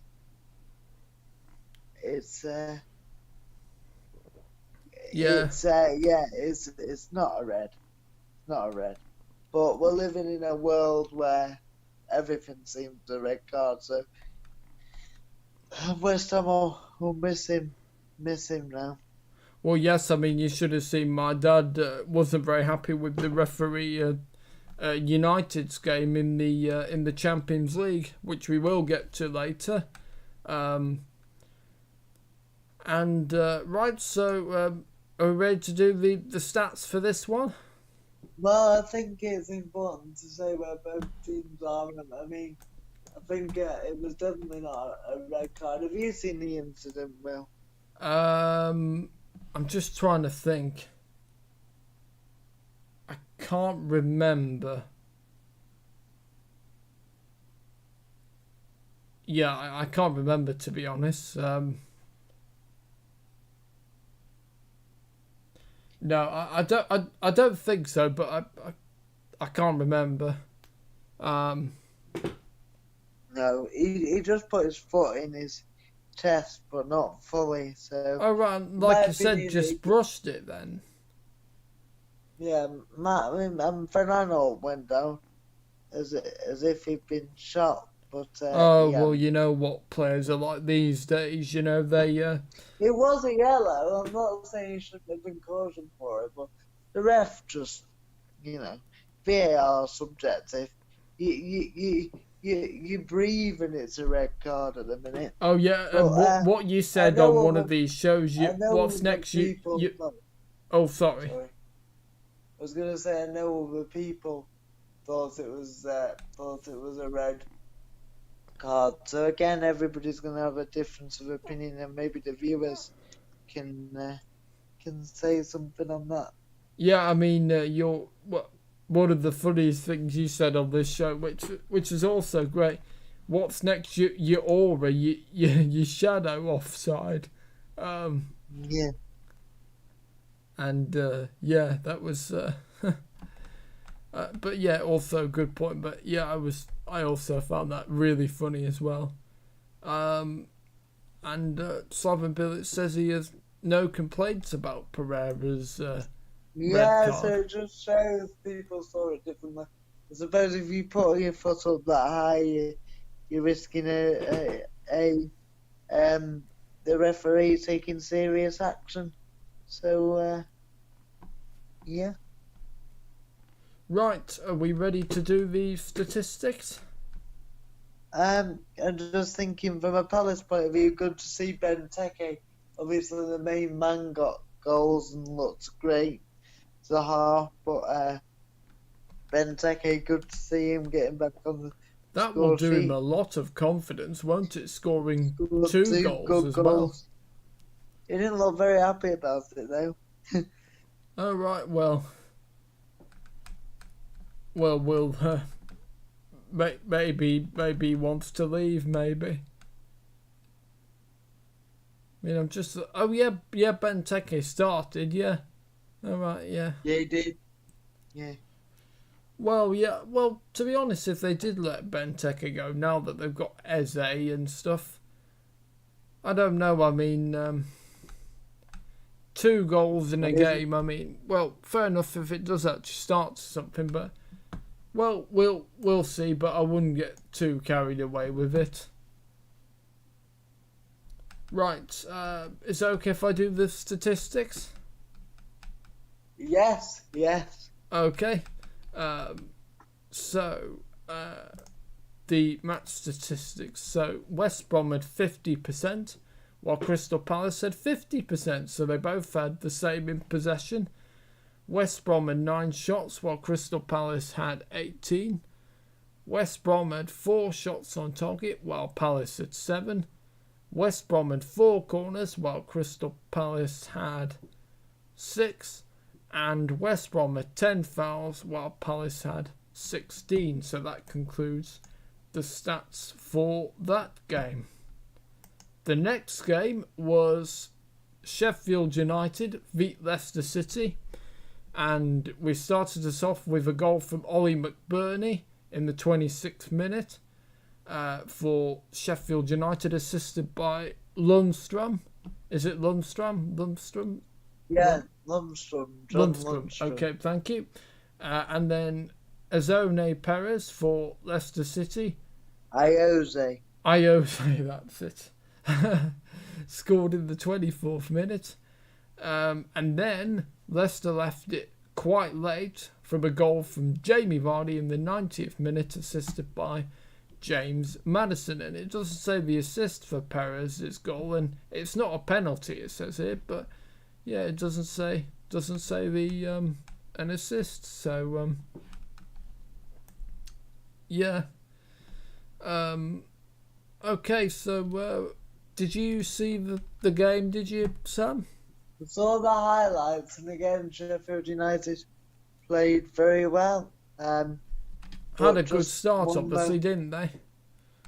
One moment in concentration at the end to allow James Maddison to pass the ball through to Vardy, and that was it. And there's not that much difference between Sheffield United of this year and last year, but it's just those final moments. But Sheffield United is still defensively quite strong, and if they can find a way to score goals, then they might survive. Yeah, I mean, the BBC Sport website, they're saying, becoming critical now for Sheffield United. So, yeah, we will see. But, of course, if they can't score goals, then there's no hope for them. So, we'll see.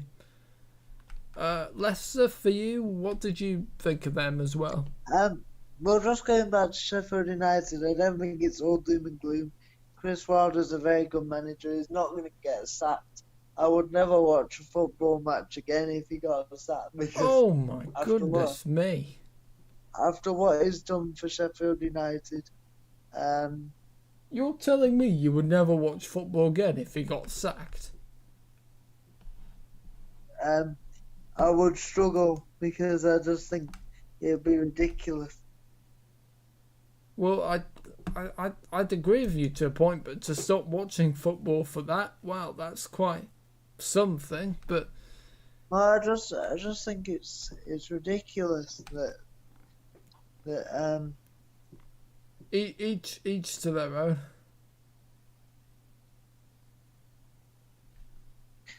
Well, I just think managers, after all he's done and there's talk of him getting sacked, it's ridiculous. And he's such a good manager, and he's honest. And Sheffield United have not been bad this season, but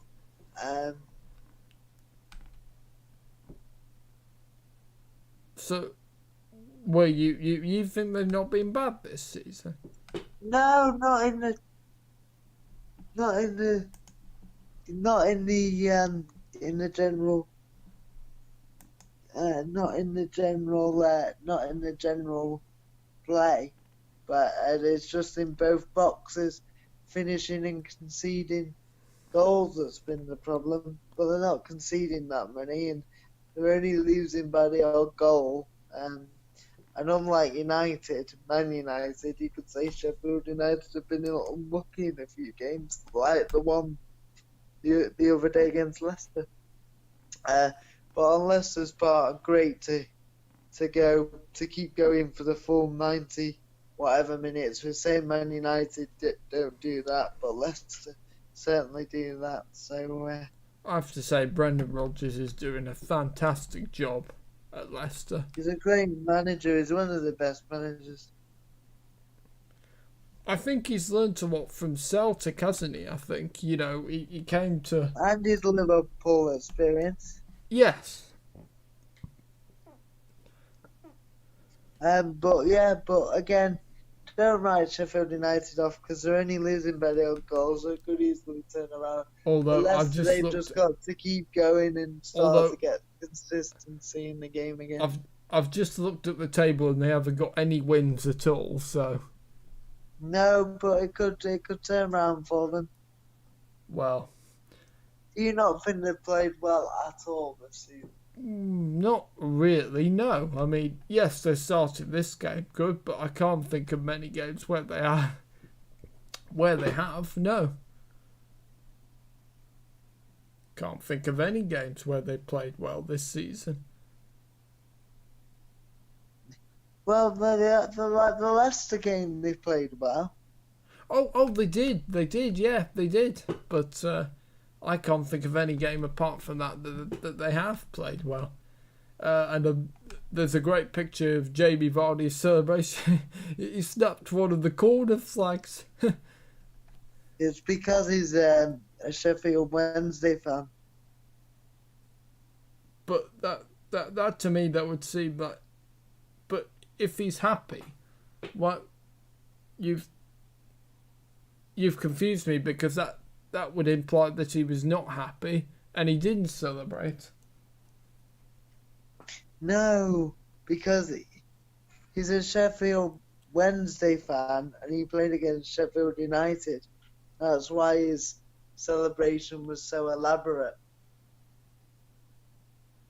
Because he scored in the last minute against the rivals of the team he supported as a boy. Right. Okay. Do you get that? Well, I'm not sure. To me, I just don't really get it, really. No, Will, right. It's like Phil Foden, who is a Man City player, yeah? Yeah. So he obviously won't like United because he's a Man City fan, yeah? Yes. So if he went to just say Crystal Palace, say, in his career, but then he's Phil Foden, but then he scored against Man United in the last minute, having supported City as a boy, he's going to be happy, isn't he? Yes. He's just scored against his biggest rivals, being a City fan. Yeah. So it's the same with Jamie Vardy. Jamie Vardy was a Sheffield Wednesday player as a youth player, got released, but scoring against Sheffield United in the last minute to keep them bottom of the league would make him go crazy because he hates Sheffield United because he was a Sheffield Wednesday player. Oh, okay, right, okay, yeah. Now I'm getting you. Right. Yeah. Yeah, so I don't want. Maybe I was just thinking too much. For Leicester, they've just got to keep going. For Sheffield United, yeah. For Sheffield United, it's it's they've just got to keep going. Yes. Can I do the match statistics, or have I already done them? No, I don't think I have actually. And I do like Chris Wilder. Yeah, he's good. He's good on his interviews. Yeah. Right. Is it okay if I do the statistics? Yeah. Okay. Sheffield United have 30%, while Leicester had 70%. Sheffield United had 4 shots, while Leicester had 13. Sheffield United had 1 shot on target, while Leicester had 4. Sheffield United had 6 corners, while Leicester had 5. And Sheffield United had 13 fouls, and Leicester had 6. Well, the 1 shot on target is not great, really. So For Sheffield. Sheffield United, yeah.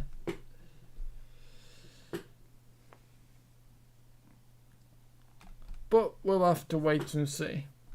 Okay, anyway, the next game was one of the oldest rivalries. Did you hear George joking about, the rivalry between him and you, more than Arsenal v Tottenham? Yeah, I don't like. Sorry, I wanted Arsenal. I wanted Arsenal to lose and Tottenham to win, and that's exactly what happened. So why do you not like Arsenal? No, I don't. Well, being a Man United fan, I shouldn't, but I respect the football they played under Wenger. I thought they were the best footballing team in the league for a while. In terms of the passing, maybe City have overtaken that now, but Arsenal traditionally played good football, even during the spell where they didn't win anything. Yeah, no, I remember. Well, I don't obviously remember, but United beating Arsenal, 8-2, wasn't it? At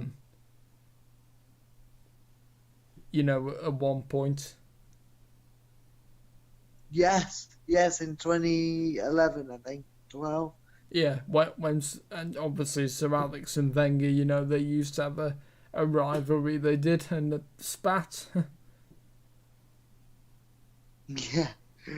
Yeah, they sure did. They came through passion. They're good friends now. Oh, absolutely. I mean, Wenger and Sir Alex, two of the, brilliant managers. Wenger obviously for the Invincibles, and Sir Alex for all the work that he did for United as well. Right. Anyway, so. Son Heung-min started us off in the 13th minute for Tottenham to make it 1-0.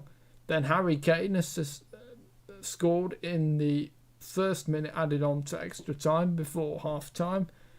And then Kane assisted Son's goal, and then Son assisted Kane's goal. I know they're going to break the record. So it really was the Kane and Son show, it seems. Assisting goals by 2 players in a season. Tottenham were very... Did you watch the game? I did, yes, I did. Tottenham were very sturdy in the second half, did what they needed to do in the first, and restricted Arsenal in the second. Yes, I mean, I have to say, Tottenham, they're doing a very, very good job. Gareth Bale did come off the bench. No, I thought with there being fans there, he might have come off the bench. Well, to be honest, maybe they don't need him at all, Tottenham, maybe. No, they do. I think Gareth Bale gets in that team. I thought you would say that.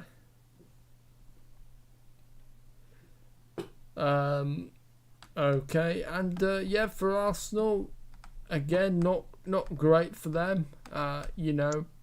15th place now, which is a shock, I have to admit. I thought they'd be in in the I think Europa every, League I think places. everybody did.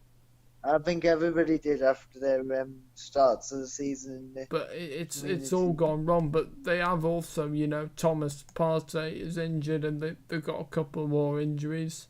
But maybe it might be one of those when Arsenal do really well in the Europa League, but finish 15th in the Premier League, maybe. Because Yeah, actually, I've no, got no, they won't finish 15th. no. In fact, I've got a feeling that they will. They might do well in the Europa League, then the Premier League. Um, and yeah, Emil Smith Rowe started. Sorry, Well, no. Sorry, he didn't start. I'm just looking at Dundalk, the game. your favourite player. So I was going to say Smith Rowe didn't start. I was going Sorry, to say no, that was me. Arsenal were a bit. Arsenal were a bit passive. First half, they came out second half a bit like Man United. Yeah. But it was too late by then. And Tottenham. The thing is with Jose this year is he's got players in his team that are very Jose-like players with Højbjerg and Sissoko in that midfield as the two holders. Does that help then? But then Obviously. he's got then he's got pace and skill with Son and Kane and a good attacking players. But then it means that having Sissoko and Højbjerg in front of the back four or five or whatever they play. It was back four on Sunday, wasn't it? Yeah. In front of the back four, really does help them, because they just mop everything up and make it easier for the defence. What was your question? Sorry. Does that help? Obviously, that Mourinho's got players that really fit his style. Well, for a manager it does, because he certainly has a certain style, and the players are buying into it. Again, Harry Kane had more touches in his own box than in the opposition box, which shows you everything you need to know. Everybody's pressing from the front and willing to put in a shift. I think Højbjerg, I wasn't a big fan of him, but I think Højbjerg has been outstanding. He has, hasn't he? Because I remember you weren't entirely convinced by him, but it's a good deal because he seems to be really good for Tottenham, and Southampton, don't seem to be missing him at all, do they? No, but Romeo was a good player. He is a really good player, yeah, and he's been there. Well, seems a long time now.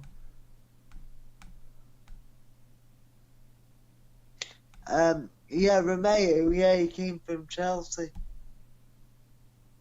Yeah.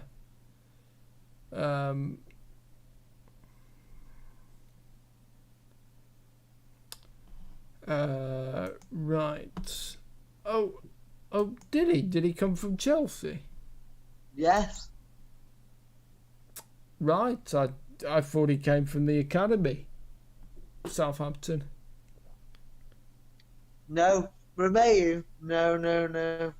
Oh, right. Okay. Right. And yeah, Tottenham were very, very good. Kane and Son. I have to admit, Son, he's always been a good player, but I'm really starting to really appreciate Son as a player actually now. Well, he's outstanding. Brilliant. And Harry Kane, the two of them seem to be just amazing.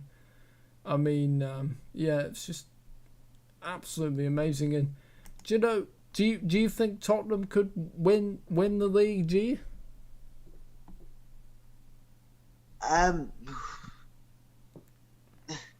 They certainly got more strings to their bow to play a bit more nastily when they need to, and they look less Spursy like that. They're going to throw it away. But if I was just, it might not be as attractive as under Pochettino, but the players are brought into it. It's going well for them, but I think they just won't quite win the league. But definitely top four. Oh, absolutely, yeah. Mourinho, he didn't. Well, he did okay. Excuse me. Then he struggled, and now he seems to have really picked them up. So yeah, that's really. But obviously, the problem we've seen for Tottenham, when their first team, same with Everton actually, their first 11 is brilliant, but their second team is not that great really. I mean, Carlos Vinicius doesn't. Yeah, he scored tonight in the Europa League. Oh, did he? Oh, right. Oh, okay. And last week.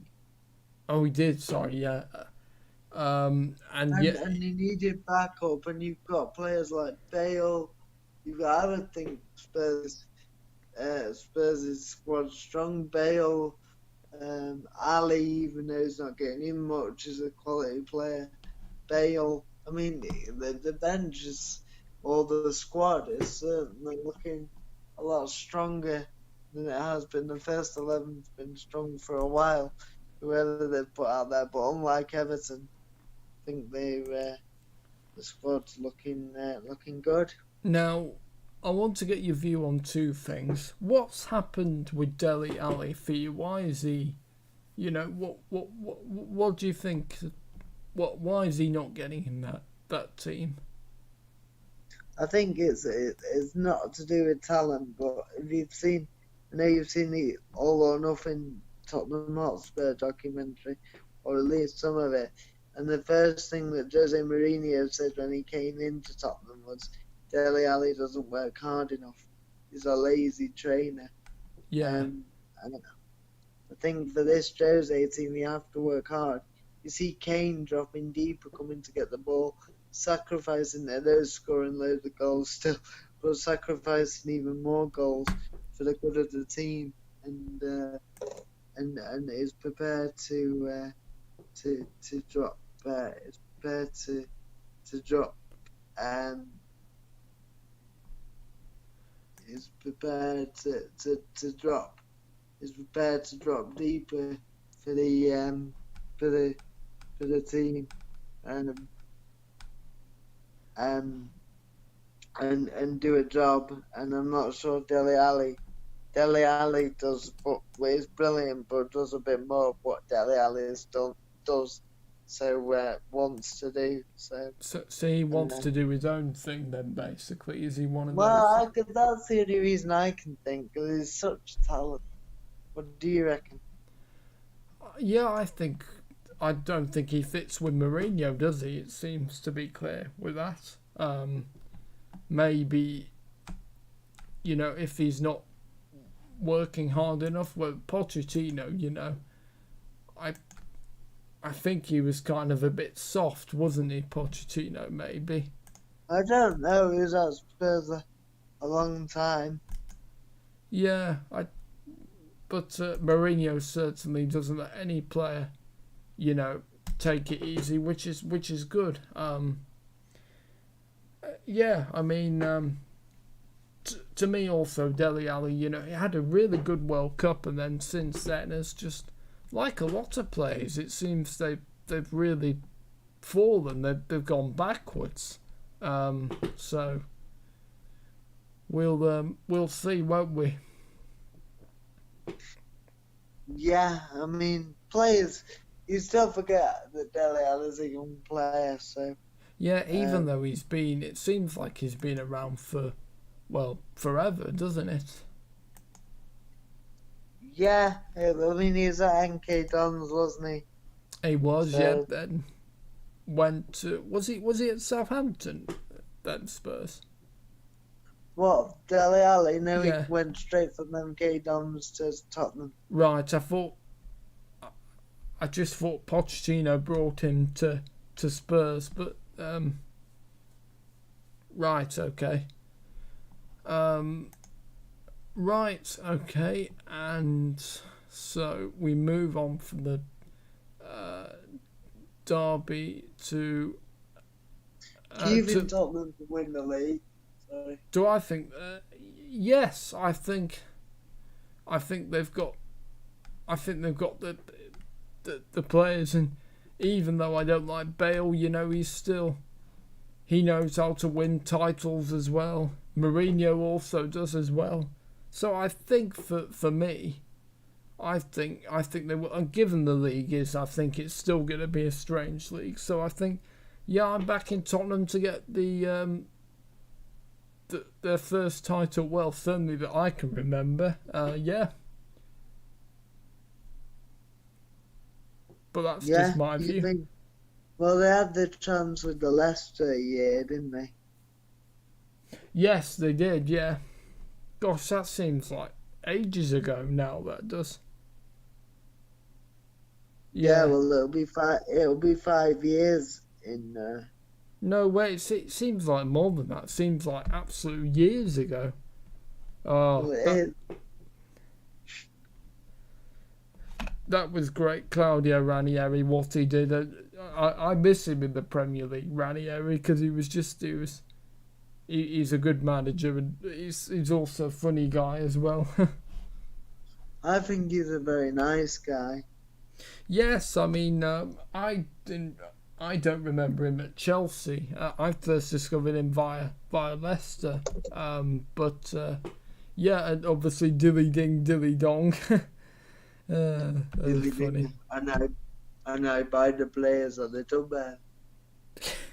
And I say, wake up, dilly ding, dilly dong. Wake up, you are sleeping. Oh yeah, it was that was just great when Leicester won the title. Even as a United fan, I was so happy for them. And of course Gary Lineker in his pants doing match of the day. Yeah, he loved his pants, did Gary? What's that? Sorry. He loved his pants, did Gary? Right, and the final game of the Sunday was Liverpool 4, Wolves 0. It started us off with Mohamed Salah. Also, I forgot to do the statistics, didn't I, on that one? Yeah. So I will just do that just quickly. Yes, so... Okay, right. Tottenham 30%, Everton 70% possession. Tottenham 5 shots, Arsenal 11. Tottenham 3 shots. Yeah, I just heard you. 3 shots on target, were you going to say, and he got 2 goals? Tottenham 3 shots on target, yes. Arsenal 2 shots on target. Just heard you. They got 2 goals out of 3 shots on target. That is... Well, that's just the way how things go, doesn't it? That's ruthless. Tottenham 3 corners and Arsenal 9. And Tottenham 16 fouls and Arsenal 12. Sorry if I was going a bit fast then, Sam, but obviously I know time's ticking on, and yeah, I still want to cover, you know, some of the European action as well. So yeah. Right, so Liverpool 4, Wolves 0. That was the final game of Sunday. Mohamed Salah started us off in the 24th minute. Then Wijnaldum in the 58th minute. Joel Matip in the 67th minute. And Nelson Semedo for Wolves got an own goal to make it Liverpool 4. And the assist for Wijnaldum was from Jordan Henderson, and as well as scoring, Salah also assisted Matip's.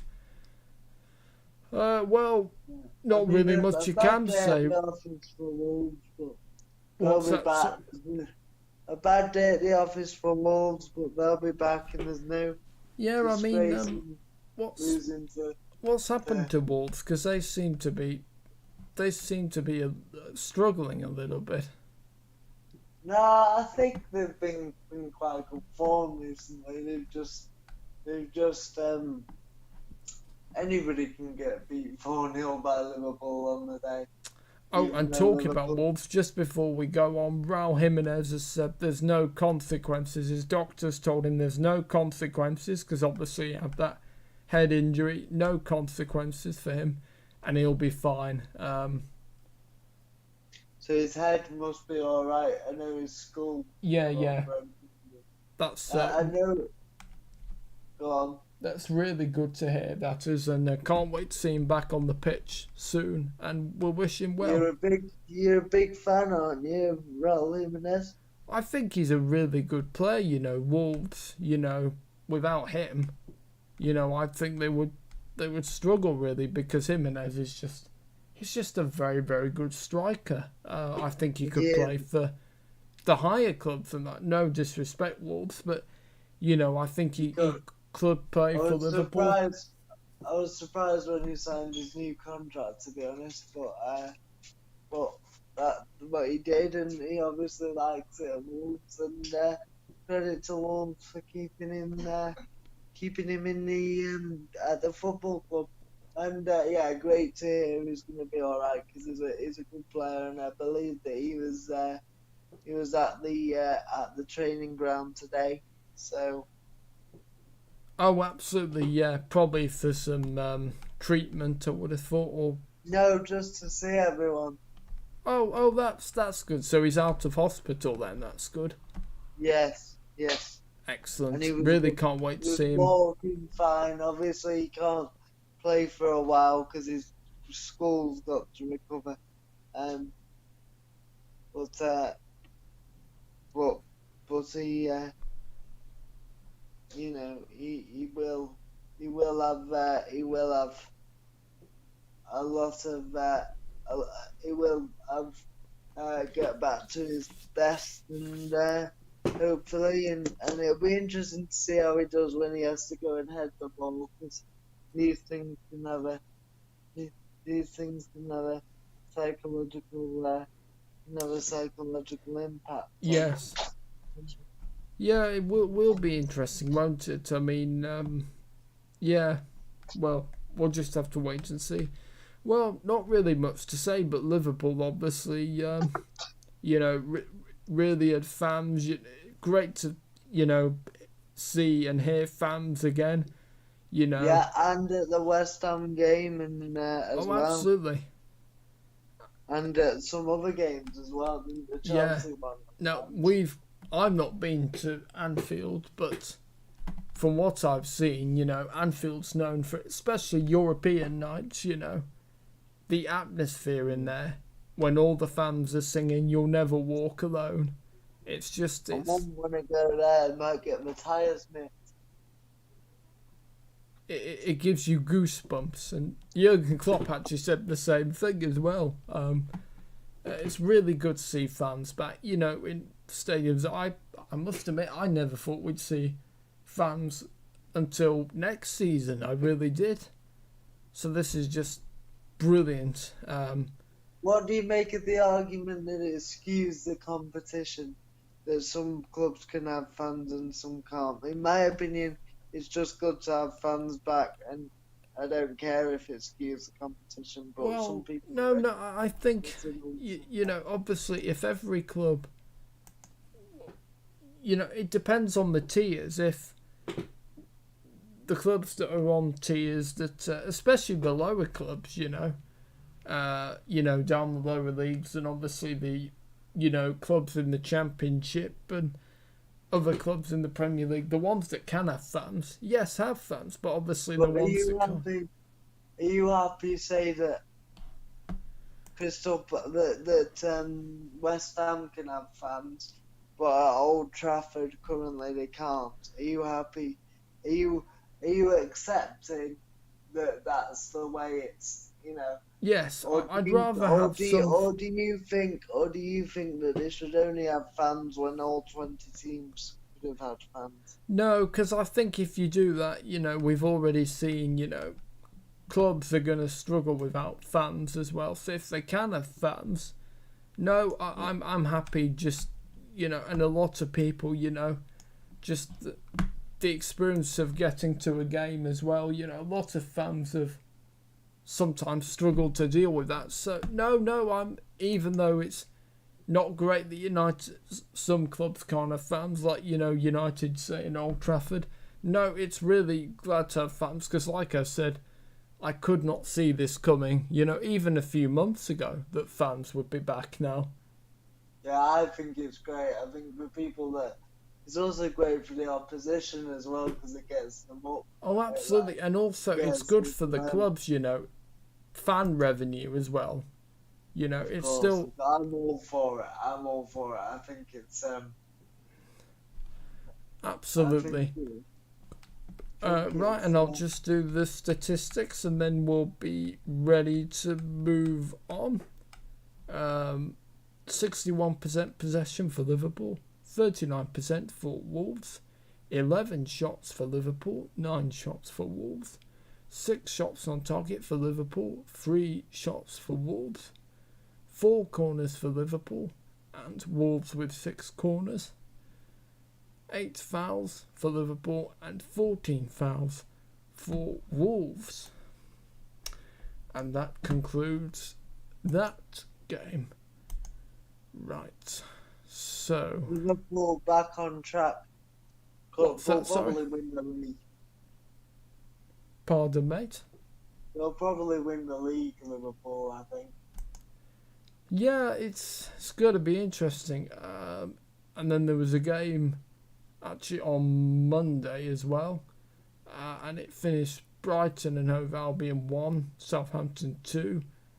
We started us off with Pascal Gross in the 28th minute with a penalty. Then Yannick Vestergaard, assisted by James Ward-Prowse in the 45th minute.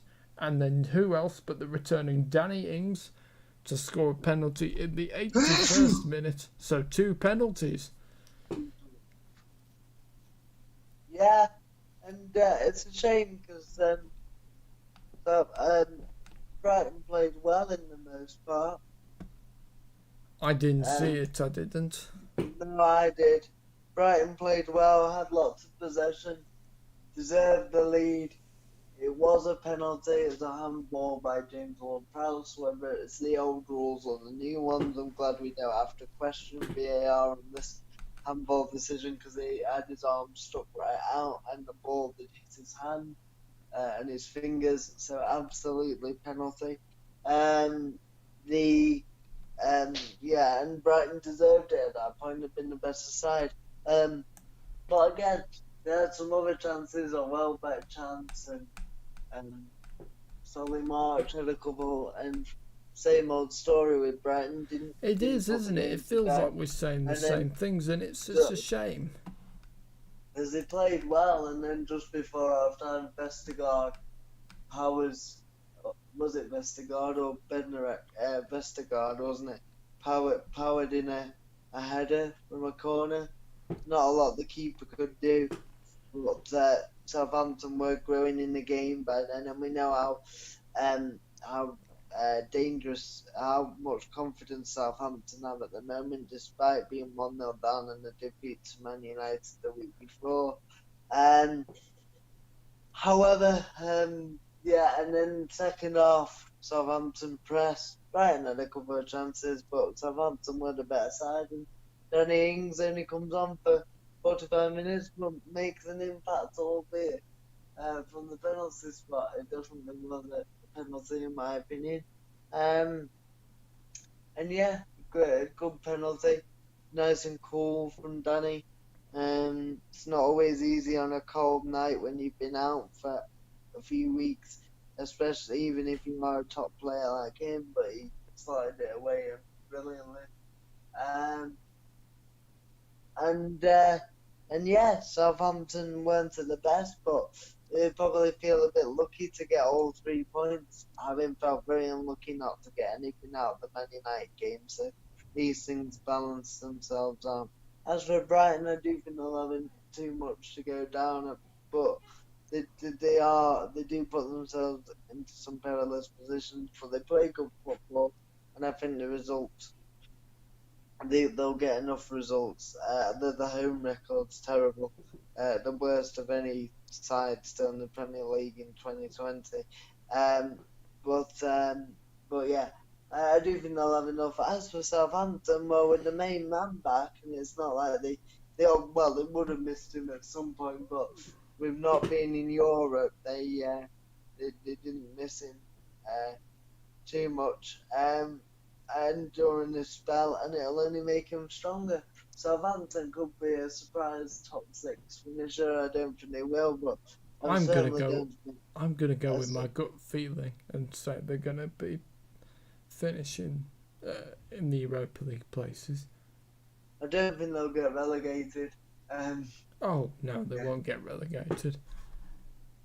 And fair play to Hasenhüttl, who was under pressure after that Leicester result and could have easily, they were in the bottom 3, and the board could have lost patience. He could have lost patience, but they all stuck together and look where they are now.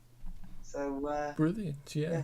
They've been top of the league at times this season. So yeah, good on Saints. I like Southampton. I like the ethos of the club to bring young players through. I think they're a well-run club. I think they've got a good manager and a good stable team. And actually, I wasn't that keen on Vestergaard and Bednarek when they first came in. But I have to be and Stevens. But I have to be honest, I was judging them after Yoshida and Van Dijk had been there, and it's a bit of an unfair comparison. I'm starting to realise that they are good players. They're not in the same league as those two, but they are and Font obviously, but they are good players. They're not top draw, but I think comparing them against Font, Yoshida and Van Dijk, who were there before them, is very harsh on my part. So really starting to like Bednarek and Vestergaard. I think Kyle Walker-Peters is coming to his own right back, playing regular football. Bertrand is consistent. James Ward-Prowse is playing the best he's ever played. Oriol Romeu, in my opinion, is one of the most underrated footballers in the league. And is brilliant at breaking up attacks. And then you've got Che Adams, who's in confident form. You've got Armstrong. They're all playing with confidence. And even though over a season it would have definitely missed Danny Ings, because when they're not playing well, he might have got them a goal for a draw or got them a goal for a win. But he went off in a period where Southampton were playing well, and they've carried on that form. And having him back can only probably make him better. And I love the way they play with the press. For Brighton, I think they'll be okay. The Seagulls, a bit like the Eagles. The Seagulls and the Eagles will both be alright. Yeah, so yeah. I can't remember which club is the Eagles as their nickname. Sorry? Remind me, which club has the Eagles as their nickname? Brighton are the Seagulls and Crystal Palace are the Eagles. Oh, that's it, yeah. Thank you. Right, can I do the statistics? Yeah. Okay, so 48% possession for Brighton, 52% possession for Southampton, 12 shots for Brighton and 10 shots for Southampton, 4 shots for Brighton, 4 shots on target for Brighton, 3 shots for Southampton, 4 corners for Brighton, 3 for Southampton, 12 fouls for Brighton and 12 fouls for Southampton. So they're equalled on shots on target and on fouls. Okay, and that concludes those games. So, yep. Shall we just quickly look forward to these next week's games, and then at the end this week's games? Yeah, of course. At the end, do the European. Do the Europe games. That's a good idea. We can go through them quite quickly because we've been on here for a while now. And yes, that's why I've tried to speed it up. I do apologise. No, it's my fault. No, it's okay. We've had some good points actually tonight. Okay, so let's see. So Friday the 11th, so that's tomorrow. Leeds v West Ham. What's your prediction? Well, we're just doing the predictions, are we? For Yeah. these games. We're not going into who we think, right? We're just doing the predictions. Well, we could briefly go into them, but yeah, it's mainly the predictions. That's what we usually do. So Leeds v who? West Ham. Be close. Both in good form. I think it'll be a really difficult game for West Ham because of the way Leeds play. But West Ham are quite resilient at the minute. What do you think, Will? I think the same points as you. I think Leeds, because they score lots, but obviously they'll concede. West Ham, they'll score. I think I'm gonna go for a 2-1 West Ham win. What did you go for? We need to write these down, don't we?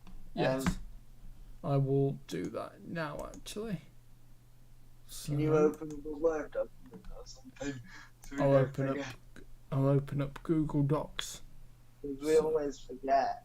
Yep, just bear with me, viewers. So yeah, some good games this weekend. Yeah, absolutely. Right.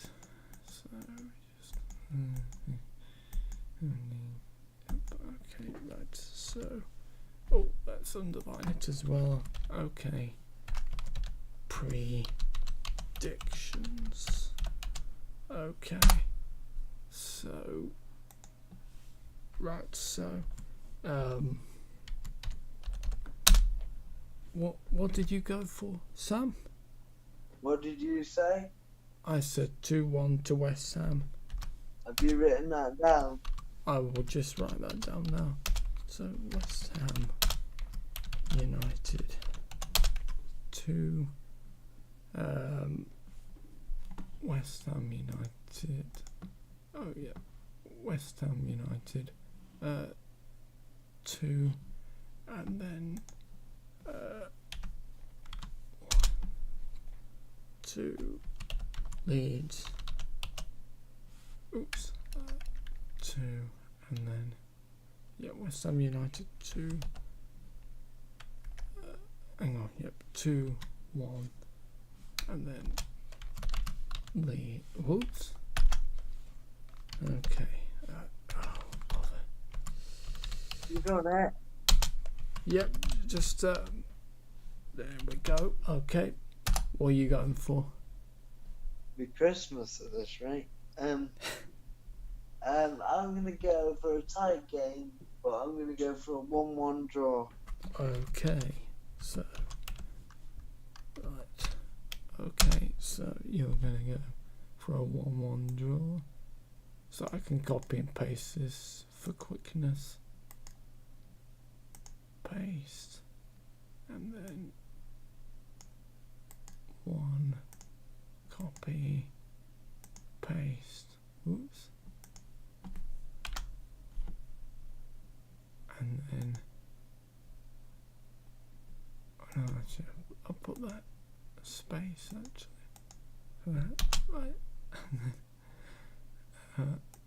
And then yep, and then I knew it was gonna take this long, and I wouldn't have bothered you.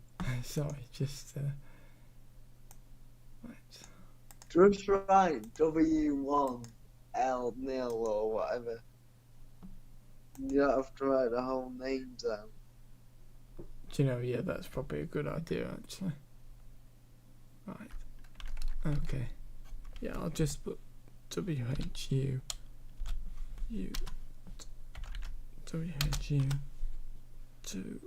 Oh, whoops. Right, I'll get the games up, and then we can. Then all you have to worry about is typing them. Right, okay, thank you, mate.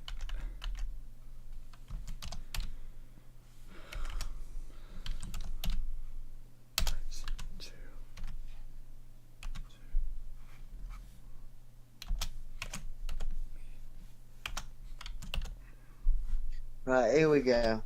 Okay. You done now? I've just redone mine, so yeah, what's your right, see, well, WHU. So West Ham. Right. So 1, 1, and then you put.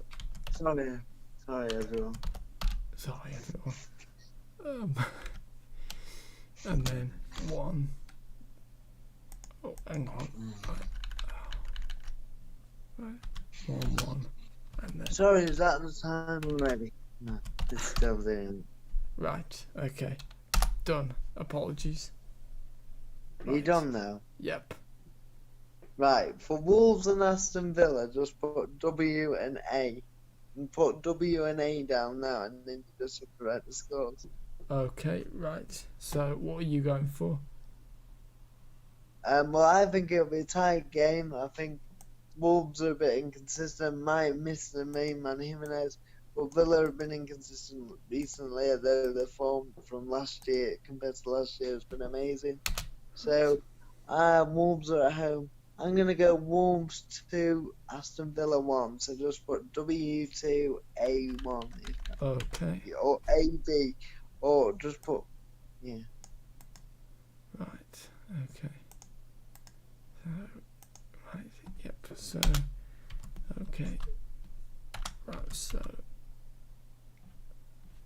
And you put your score down. Well, what do you think of the game? Yep.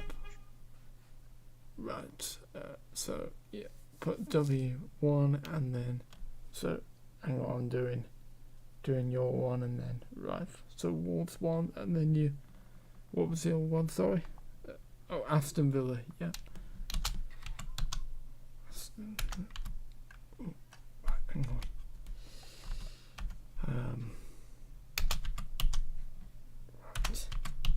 Right. Okay. And then what am I going for? I'm gonna go 2-1 Villa, I think. Right. Copy. Paste. Right. So everyone just writing the predictions down. Right. For the matches. If you want to have your say on the predictions, please get in touch with us at Football Central. And if not today, do it another day. We'll come back and see what your predictions were and whether you were right. Absolutely right. So. How you doing, TubeMix? Right. Just sorry, just bear with me. Right, and then 1, and then. Yeah. Will, would you prefer to leave it? No. Yeah, it's okay. Right. So, and then 1, 2, A. There we go. Right. Okay. Right. Right. I'm Newcastle and West Brom, what are you thinking about this game? In terms of the game before? Probably West Brom to win, but only by 1-0, I think. Okay. Right. Okay. And what are you thinking about the game? I think because 1, Newcastle haven't played and trained for a couple of days, and 2, yeah, I just think Steve Bruce's style of football again is not going to be good for them. Right, so okay, so I'll put WB, and then I'll put 1,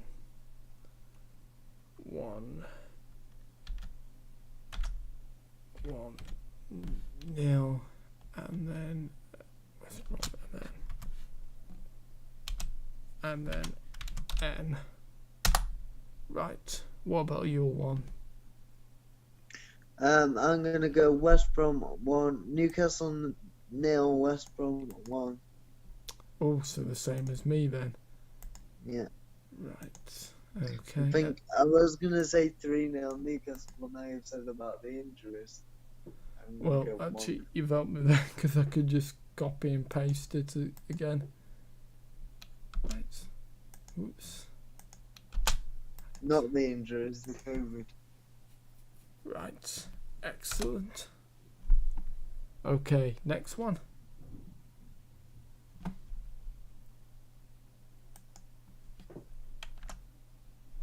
Sam, you still there? Yeah, are you ready? Yep. What are you thinking about the game, first of all, for the Manchester derby? Ooh. Well, the way United are going at the moment. We're at home. That is interesting. Ooh.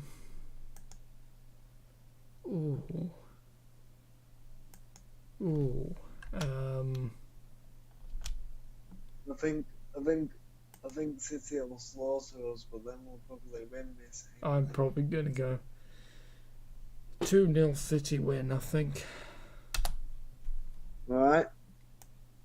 Right. So copy that. Just put C1 and I'll put you can put MC. Yeah. and then MU. Yep. Right. MC. Right. 2. And then nil. MU. There we go. Right. What about your one? I think Man United 0, Man City 4. I think they'll slaughter us. Right. Okay. And we're terrible at home. Because we struggle when we have to break. It's bizarre, isn't it? Struggling at home. It doesn't matter because the pace and skills that they have will just be too much. Okay, right, okay, I'm getting into the rhythm now. Come on, Sam, keep going. Have you done it? Yep.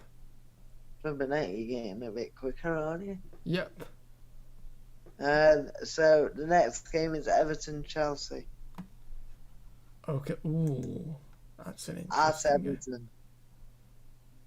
So Goodison Park. Ooh, I am gonna go. I think it'll be a good match, this. Yeah, I'm gonna go Chelsea 3-1, I think. Yeah. Right. But I still think Everton will score, but I think Chelsea will win. Yeah, I think Chelsea will do much for them, and Chelsea are in great form. So I'll just put CH for that. Right, so Chelsea 3-1, and then E. And then oh yeah, Eve actually, yeah. Yeah, there we go.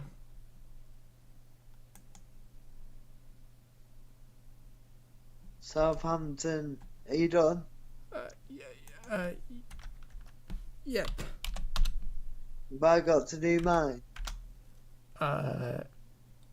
Yes. So I'm gonna go. Now, I'm gonna go 3-0 Chelsea. Okay. Right. So. Okay. And copy. Paste. Don't forget to put our names next to it. Yep. 3-0. And then E. Okay. Right. Done. Patrick Bamford's had the most shots in the league. Right, Southampton v Sheffield United at Southampton. Sheffield United beat Southampton. I can only see this going one way. At Southampton. Oh, well, that just even strengthens it. 4-0 Southampton, I think. Yeah. So. I think there'll be an upset here. Right, so. Okay. So I'll put S. Yep. Okay. So S4. And then 4-0 to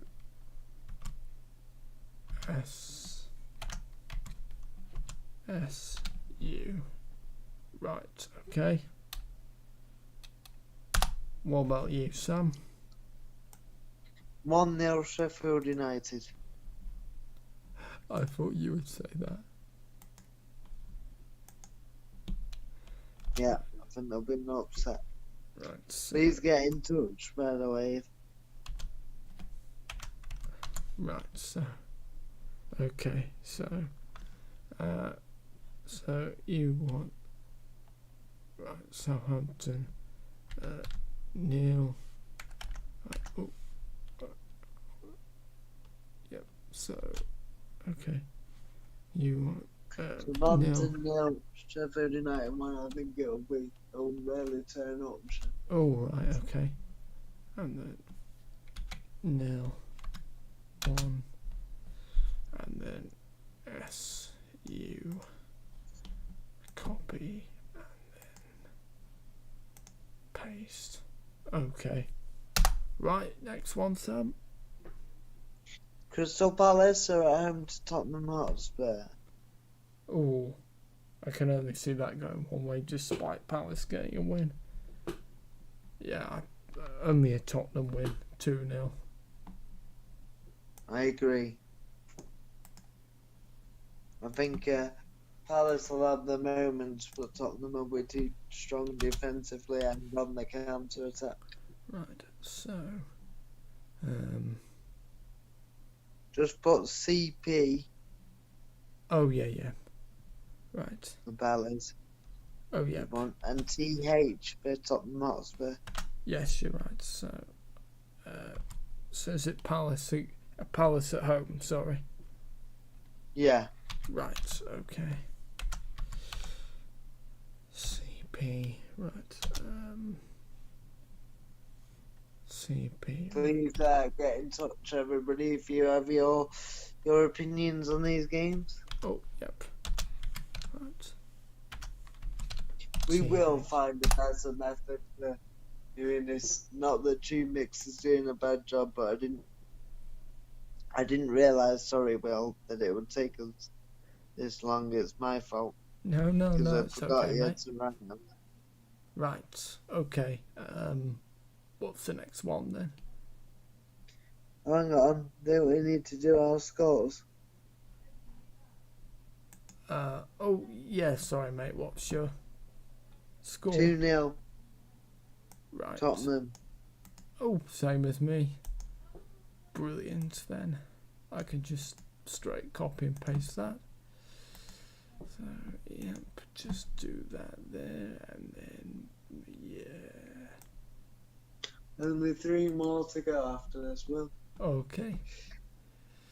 Right. Okay, and then copy. And then paste. Ooh. Just put a space between that. There. Good. Lovely. You ready? Yep. Fulham Liverpool. Oh. I think it's not going to be a good day for Fulham. 4-0 Liverpool. What do you think, Sam? 3-0 Liverpool. Right. Okay. Right. Put LP. Right. Sorry. The Anfield. No, they're at Craven Cottage. Right. Okay. So.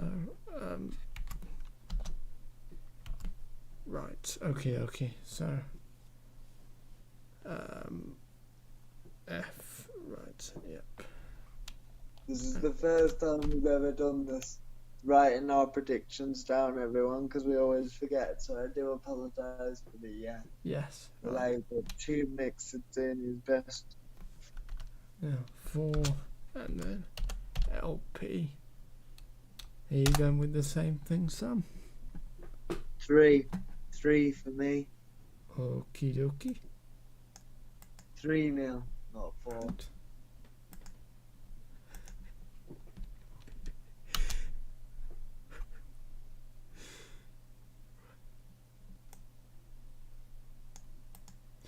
Right. Yep. Okay. And then 3. And then I can copy and paste. LP.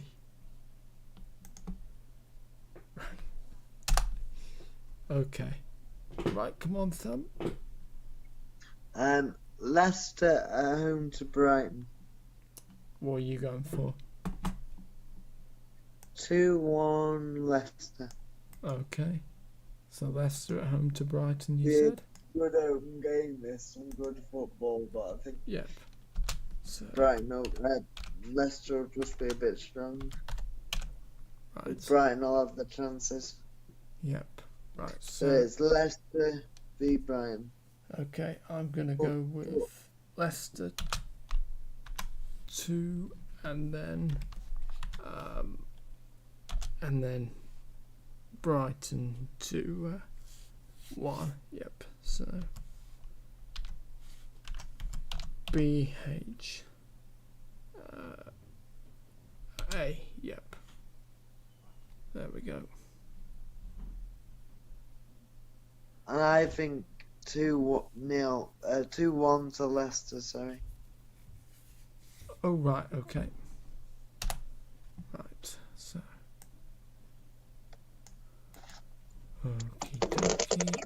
Right. Right. Okay, so.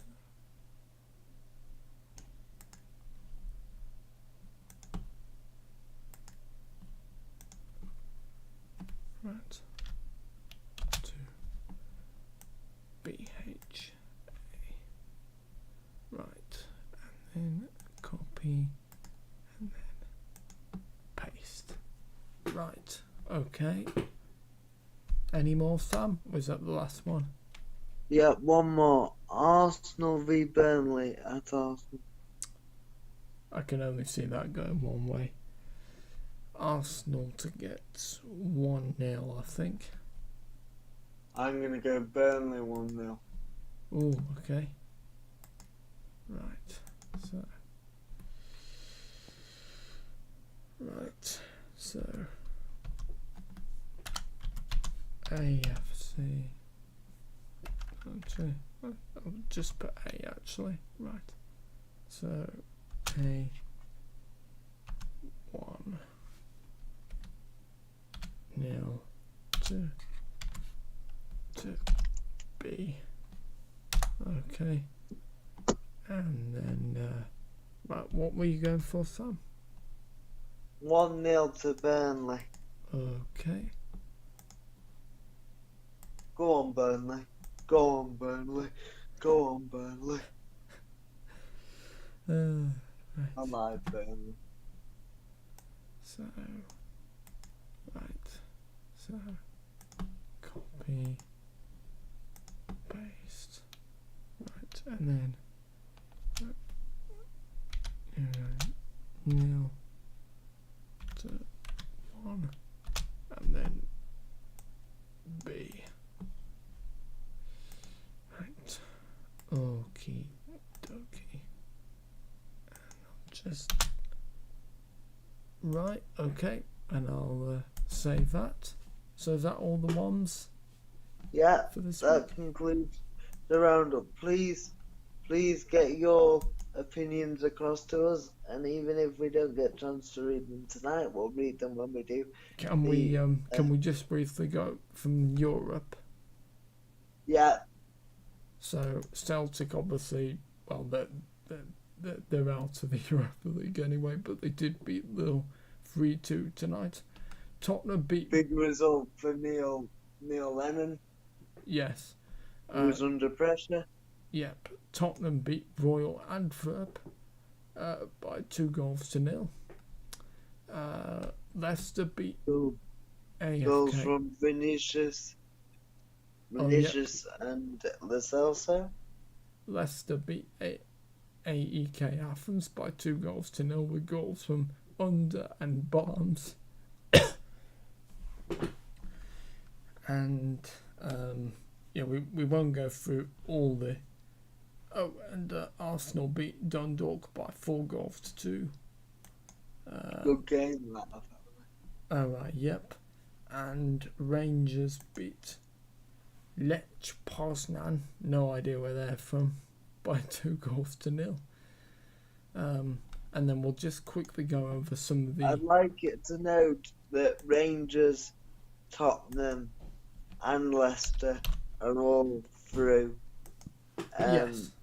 And Arsenal are through. Sorry, the only British side out of that Europa League that isn't through is Celtic. Yep. Right. So. All through to the last 32, Okay, by the way, where they'll be joined by the teams that finished third in the Champions League groups, which I believe includes Manchester United. Yes, in the Champions League, Tuesday the 8th of December, Manchester United lost 3-2 to RB Leipzig. Juventus. So we're in the Europa League now. Yeah, yes, unfortunately. Juventus beat Barcelona by 3-0. Borussia Dortmund beat Zenit St. Petersburg by 2-1. Lazio drew with Club Brugge 2-2. And Sevilla beat Rennes by 3-1. And Chelsea also Chelsea drew FK Krasnodar with a 1-1 draw. On Wednesday, the 9th of December, so Wednesday, the 9th of December, Bayern Munich beat Lokomotiv Moscow by 2-0. FC Salzburg were beaten 2-0 by Atletico Madrid. Inter Milan drew 0-0 with Shakhtar Donetsk. Real Madrid beat Borussia Real Madrid beat Borussia Mönchengladbach. Probably. Well, Borussia Mönchengladbach. Thank you, Sam. Manchester City beat Marseille by 3-0. And Lyon were beaten 2-0 by FC Porto. Atlanta. Worth noting out that the British sides from there, Man United drop into the Europa League after failing to pick up anything against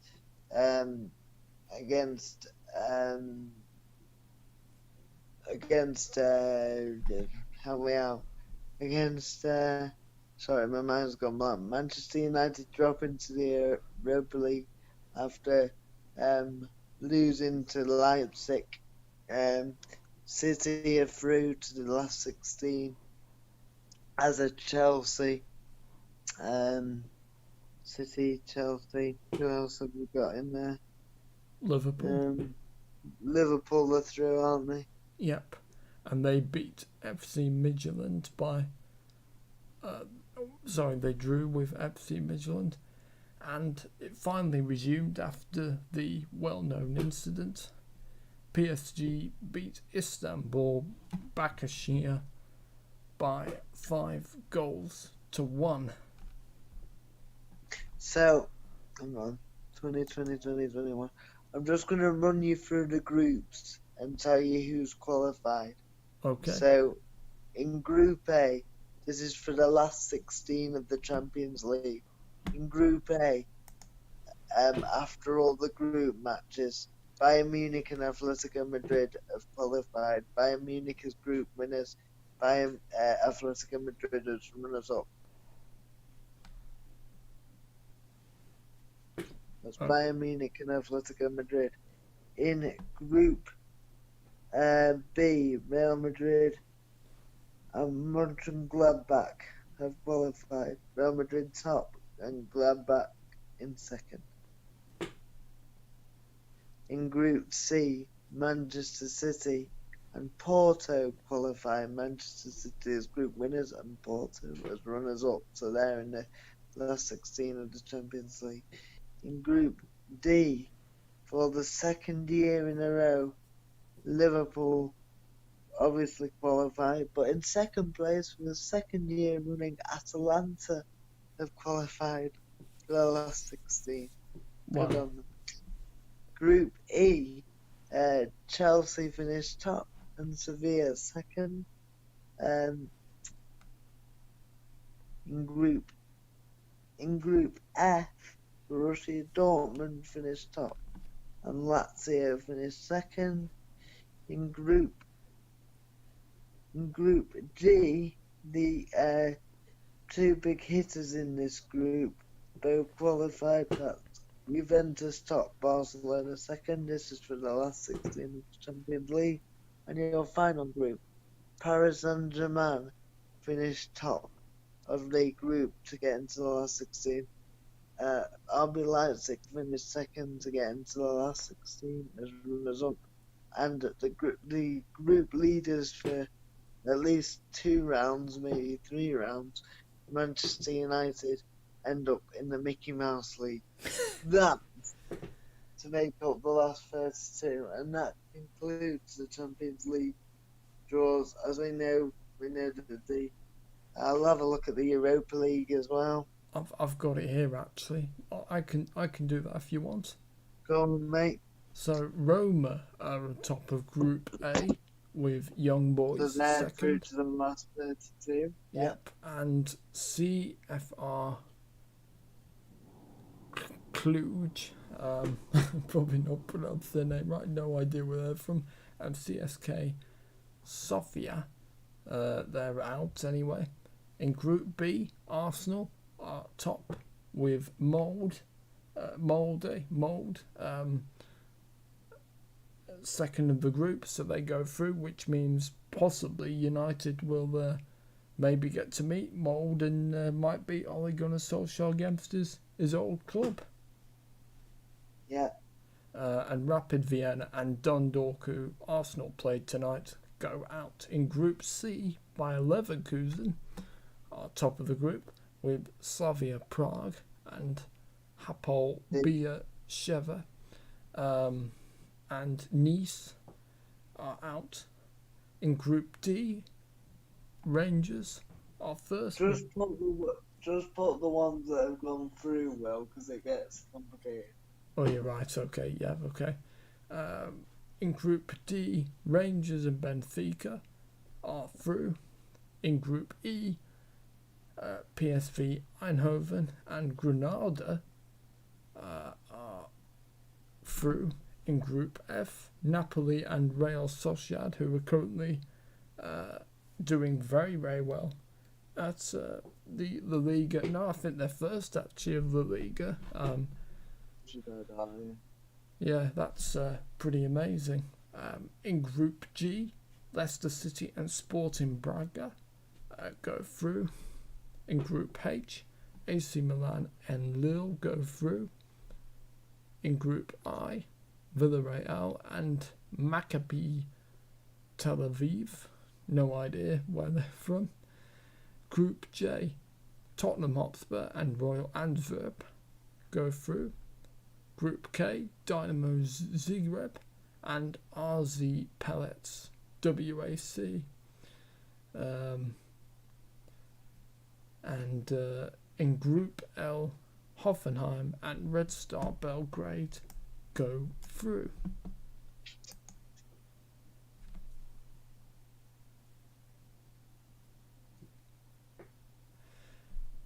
Right, and that's pretty much it from us, but we also received the news today that Paolo Rossi has died aged 64. He, of course, was a huge player for Italy and also for the Italian national team and Juventus as well. Very sad. Yep. I don't know a lot about football, but I certainly have heard of Rossi. Don't worry. So yeah, very, very sad. How old was he? 64, so not that old actually. Great player. And his Great cause player. of death has not been disclosed. But following what Italian media report had been a long Yeah, illness. Rossi. So rest in peace, Rest in Paolo Rossi. All of us here at Football Central. Absolutely. And that is it. Thank you very much for watching. I think it's been a really good one. It's been a long one, but we've had some really good discussions, I think, tonight. Some really, really good points. So my thanks to Sam Taylor for his company. My thanks to TubeMix for putting up with me, and the thanks to the viewers as well. If you do want to get your points across on your predictions, we'll go through them next time as we Absolutely. go through. Are you available? That's this time next week at 7 o'clock. Are you available for the Manchester derby on Saturday? Should be, but I'll let you know. Okay, that's at 5:30. Yep. So I guess we'll see you for the Manchester derby, big game on Saturday. If you want to, of course, we'll be back on either Thursday or Friday next week with the Roundup. On Saturday. What's that? It's on Saturday to do the Manchester derby. Yeah, I know, but I'm also saying we'll be back on either Thursday or Friday also to do the Roundup as well. Yeah. That's what I'm meaning. If you want to like, share, comment and subscribe to the TubeMix YouTube channel. And from all of us here, thanks for watching and good night. Good night. God bless you all. Stay safe.